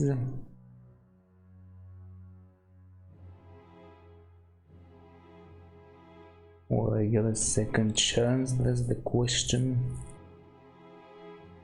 Whatever. I have reason to believe he may be somehow involved in a murder. That's a serious accusation, Mr. Fordham. What proof do you have? Nothing concrete just yet, which is why I'd like to investigate his Nothing home. really. Well, you're not the police, so I'm not obligated to tell you. Crap. I'm sorry, but you'll need more than just a suspicion to convince me. Okay. On second thought, never mind. So this is still up for grabs. Good to know. Does the name Priscilla mean anything to you? Yes, it most certainly does. My lady love is named Priscilla Poundstone. See, what can you tell me about her? Oh, she's a darling. I love her very much. Such a kind and gentle soul she is too. Loves animals, especially dogs. We've been together for ages and are due to be married soon. When was the last time you saw her? Saw her? Oh, no, Mr. Fordham. She doesn't live in New Britannia. She attends Miss Threadneedle's Academy for Young Ladies in Cormorant. She lives in New Holland? That's right. I've never actually met Priscilla face to face. We communicate exclusively through correspondence. How did you two get involved? Her father and mine were old military friends. They decided between them that their children would be engaged. And you're both in agreement? Yes. I admit at first I was a bit hesitant, but we share many of the same interests. The distance between us is not a detriment to our love. I wonder how that will change once they actually begin cohabiting. So you correspond regularly with Priscilla? That's right. At least one letter a week. My uncle does me the kindness of acting as courier. Do you think I might have a look at one of those letters? What for? They're private correspondence. I understand, but I feel this is important. Perhaps you could show me one that isn't too personal. Yes, I suppose that would be all right. In fact, I think there's a recent one on the shelf there. That's not too private. But you won't need to take it, will you? Not at all. I just want to have a look. Thanks for your time. Not a problem.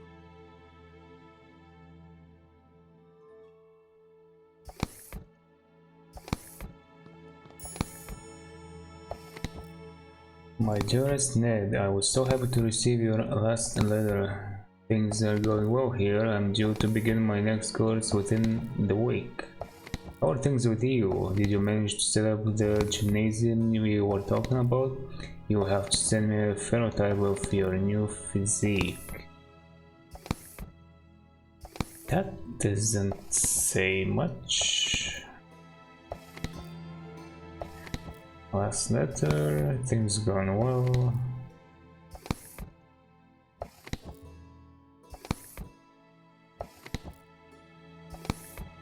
Okay, maybe talk to him again? Wait just a minute. Something's off here. The handwriting in this letter is different to the one we found before. There's something strange going on with this Priscilla. Now that you mention it, I think you may be correct. I wasn't even looking at that. Could I ask you a few more questions, Mr. Bunkridge? All right, but try not to take too long. Don't want to drop my heart rate too much.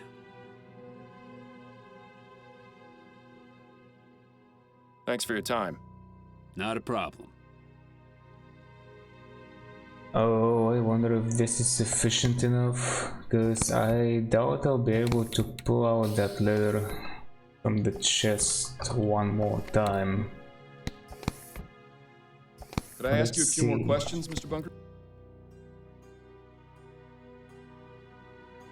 About your uncle's address? What about it? Why do you want it? I think there's something going on between him and Priscilla. Something going on? What do you mean?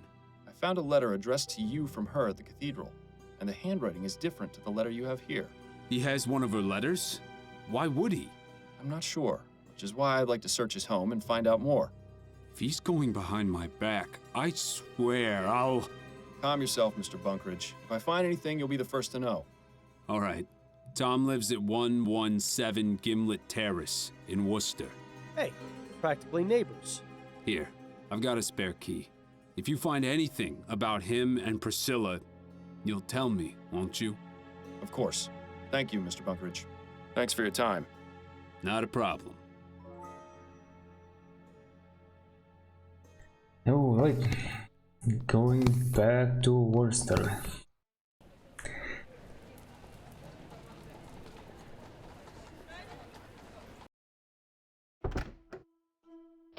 Nice place. Tidy. Nothing incriminating that I can see. People rarely leave anything incriminating out in the open. It's time to have a look around. Really? Like the first thing you see is this? Come on.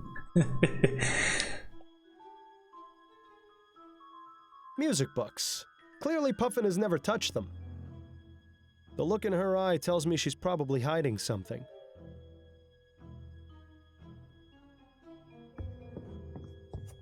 Puffin's daily planner. The man leads an even more boring life than you. Who knew that was even possible? Huh. I was wondering when he was going to show up. Huh. I was wondering when he was going to show...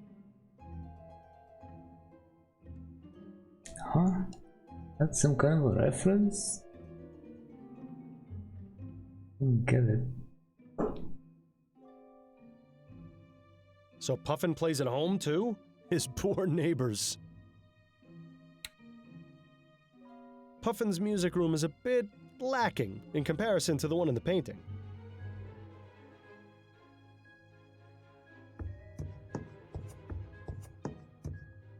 It's empty. But really, the whole desk or just the one drawer? It's empty.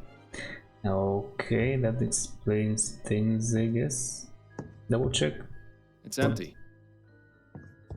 Triple check. No point wasting time searching Puffin's bedroom. Yeah. I have a feeling that if there's something to find, it's here in the sitting room. Oh. That your sixth sense speaking to you? A statue of Eros, I believe? God of love or lust or something. Man babies and diapers never did much for me. That's odd. There are some scratches on the floor next to that statue. How about that? Looks like we found Singing Tom's buried treasure.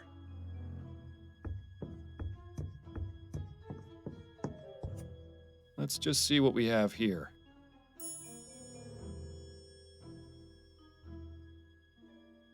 Alright, he's gonna be singing now. Dearest Priscilla, I have completed all my plans and will soon come to visit you in cormorants. Please remember that life in New Britannia is hard, and so I may look a bit more advanced in years than you might expect, Ned. Well, would you look at that? Interesting stuff, but what about the box itself? It seems Puffin's gun has gone missing. He should really take better care of his things. Jenkins and Bowen. The name shares the initials that were on the murder weapon. That's quite a coincidence, wouldn't you say? I would if I believed in coincidences. Things are starting to fall into place here, Miles. Between the letters, the missing gun, and what Edwards told us about the effects of opium, I think we have enough evidence to consider Puffin a suspect. That's actually very well said. We have 0 suspects, to be honest. Like, usually we have at least one other, but I couldn't really find one so far.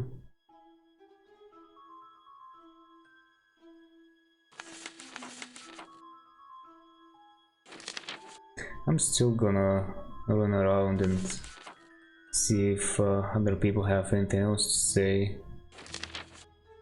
What was the name of the guy? I actually forgot.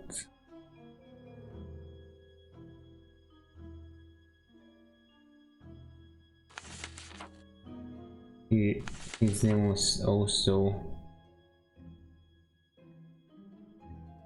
with the initials JB, if I remember correctly. Well played. Although he didn't become a suspect. Very interesting. Oh, we're not putting that back? Hold on. Seriously? Huh.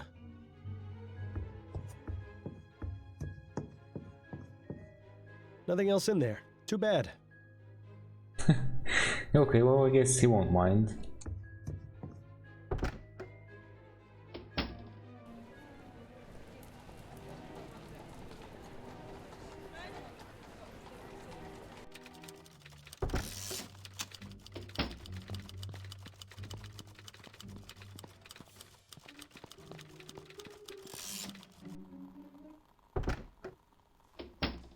I don't think the good doc...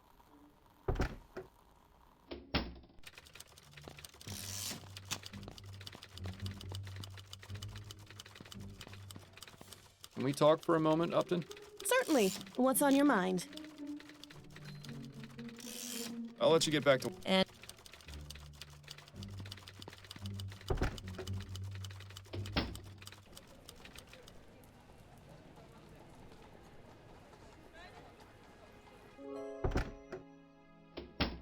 I don't think he'll be...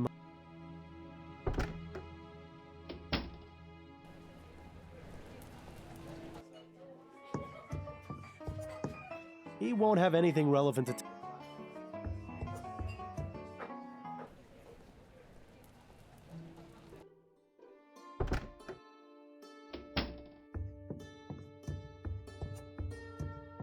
I have a few more questions for you. I'm listening. Goodbye, sir. Goodbye, young man. May you find peace and happiness.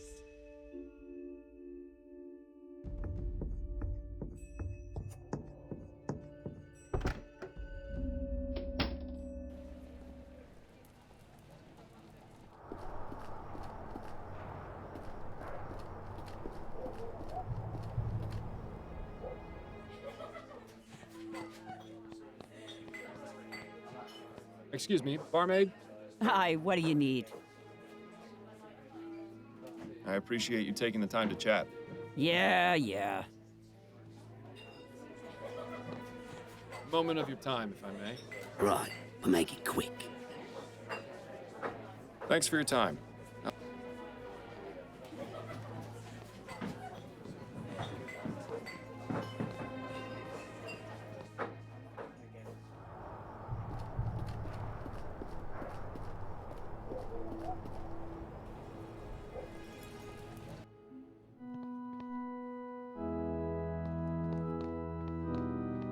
He won't be much more help right now. Leave him to his practice. He really needs it. Okay then, that's what I thought as well, but I decided to make sure. I also promised him I was gonna come by. So, do I save here? I don't know. I won't. Not necessary, I don't think. He hasn't got anything else to tell us right now, and he probably wouldn't appreciate the interruption.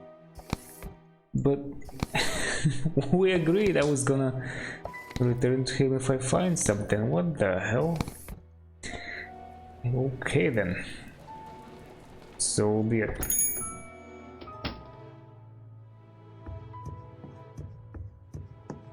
Have you got time for a few more questions, Mrs. Morgan?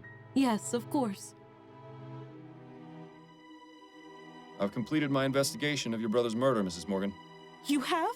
Oh, that's such a relief to hear. Who killed him? It was Tom Puffin, choir master at St. Denis Cathedral. What? But why would a member of the church do something like that? Puffin is in love with his nephew Ned's fiancée, Priscilla. He's even gone so far as to intercept their letters and write to each of them under false pretenses. Mr. Puffin is also an avid opium user and is prone to fits of rage as well as hallucinations. The evening of the murder, Puffin was at the Silent Raven, and in his opium-induced fog mistook your brother for Ned. He had his pistol on him, and his rage and jealousy got the better of him. Poor Ronan was simply in the wrong place at the wrong time. And what about the clothes he was wearing? Or why he was in Chumley in the first place? I'm afraid those are questions I cannot answer, Mrs. Morgan. However, I have sufficient evidence to place Mr. Puffin at the scene of the crime. Well, I suppose that's good enough then. So what happens now? Now, I'll inform Miss Upton of my findings, and she'll send an officer along to arrest Puffin. From there, justice will be served accordingly. I see. Thank you for your help, Mr. Fordham.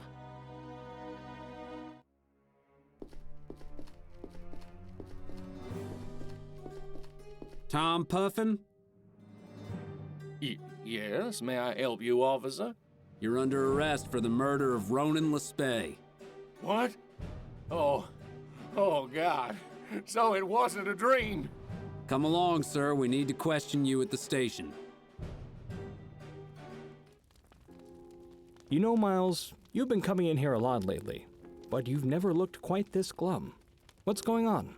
I've bungled things pretty badly at home. Been staying with a friend the past couple of weeks. I see. What happened? I haven't been honest with my wife. Coming here and drowning my sorrows hasn't really helped, oddly enough.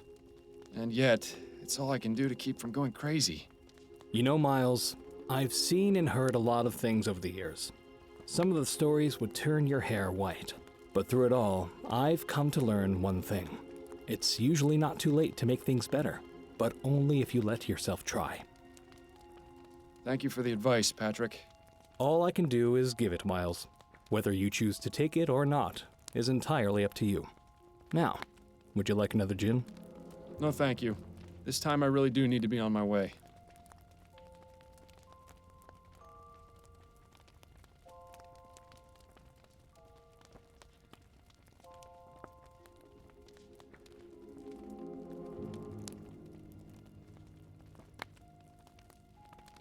I should go and see how my wife is doing.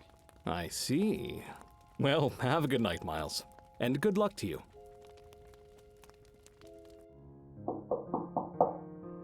Who in the ether?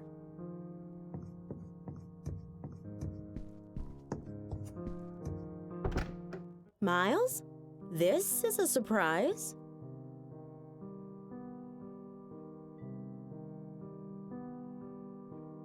Hello, Addie. It's wonderful to see you. May I please come in? I suppose so.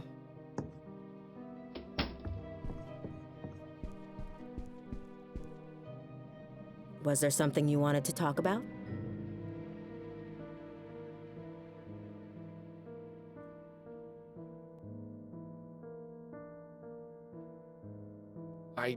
I wanted to make amends for how I acted when we last spoke.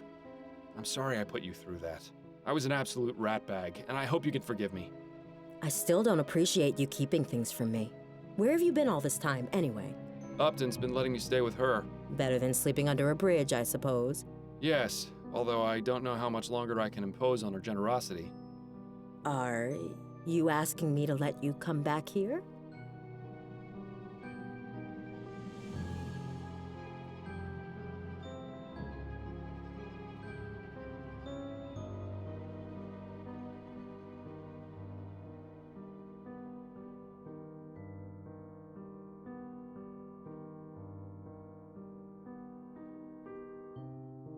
I am. I've missed you terribly, Addie. And I'm sure you've missed me as well. Of course I have, Miles, but I'm not ready for you to come back. Not yet. Oh, I see. Maybe once you're finally ready to talk about what's been bothering you, but until then... It's getting rather late. I should get ready for bed. All right. It was good seeing you, Addie. It was lovely to see you too, Miles. Perhaps I'll stop by again next week? That would be nice. Right. I'll see myself out then.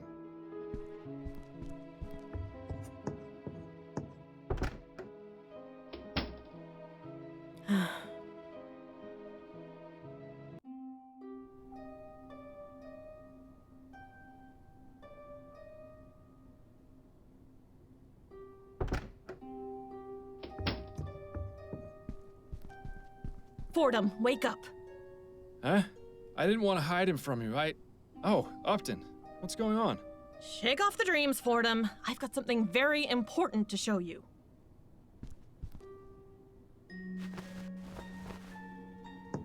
What is it? There's been a murder.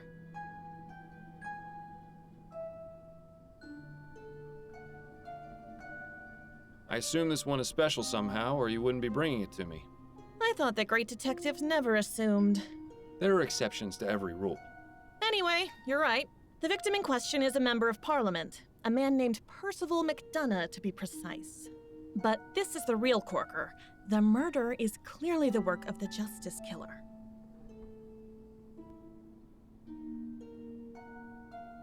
The Justice Killer? Is that the mass murderer I've been hearing about?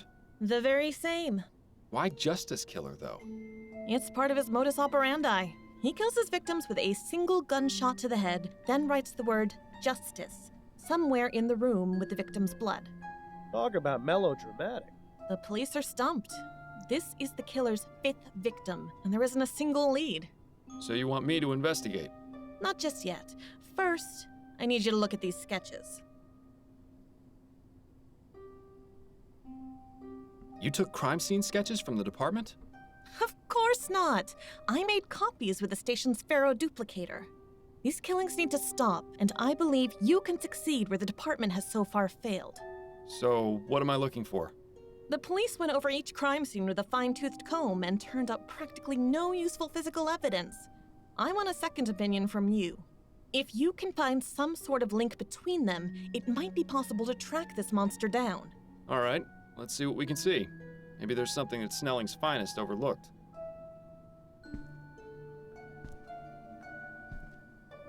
Here are the 4 sketches.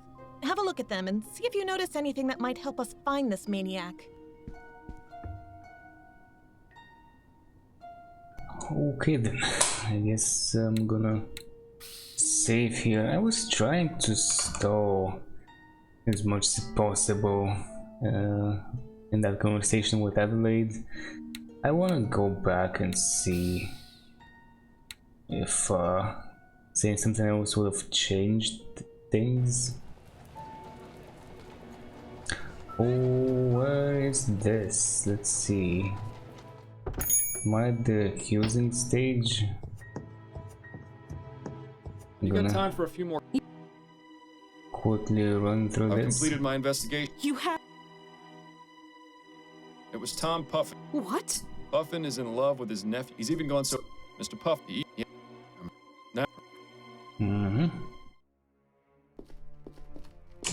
Oh, we cannot skip the cutscene. Okay. At least we can skip the. You know my what's lines. Thank you for all.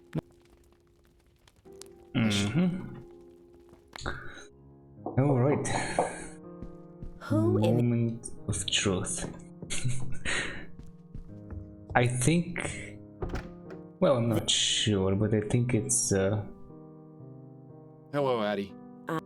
kind of what he would do. Was there some...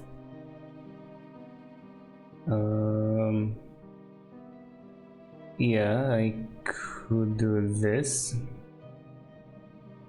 Let's start with the apology, I guess. I wanted to make amends for how I'm sorry I put you through that. I still don't appreciate you. Where have you been all this time? Upton's been letting me Better than sleeping. Yes, although I don't know how much longer. Are you asking me to let you... Yes, but I know I need to earn it. That's why I'm finally going to tell you the truth. Miles, what are you doing? You know this is a terrible idea. The truth? About why I've been acting the way I have been since Bill died. Well, go on. I'm listening. Don't do it, Miles. You know it's a one-way ticket to Riverview if you do. I've been hearing Bill's voice ever since he died. Fordham, what is wrong with you? His voice? I can't believe this! You've just destroyed your life! I hope you realize that! Yes, in my head, at all hours. That's why I was taking the soporific. It was the only way to keep him quiet. Or so I thought. Turns out that alcohol has the same effect. What does he say to you? The type of things he'd say when he was alive. Snarky comments, inappropriate jokes. Mainly he nags me to find the flower shop burglar. He thinks doing that will let him find peace and move on. I see. I told you you'd think I was crazy. Don't be ridiculous, Miles. It's nothing like that. It's just, I wish you had told me sooner is all. I know, but I was afraid. Well, I'm glad you finally trusted me. You know, you could have all along. So, you're all right with it? It is quite a lot to take in. I think I'll need some time to mull it over. But what matters now is that we can work through this together. I understand. Well, I should probably go. It was lovely to see you again, Addie. Lovely to see you too, Miles. Perhaps I'll stop by again next week? Or sooner, if you'd like. Sure. Like the men in white coats aren't gonna have you taken away by then. Right. I'll see myself out then. Good night, Miles. Okay, well, this was fun, at least for the Bill acting part. Also, yeah, kind of surprising. I'm still gonna load back to my usual decision. Let's see, I'm gonna have to skip through a bunch here. And you can still pull out the menu. So, people get killed every day in this city. People, yes. Members of Parliament, no. Oh, I see. Who's the victim? A man named Percival but... Here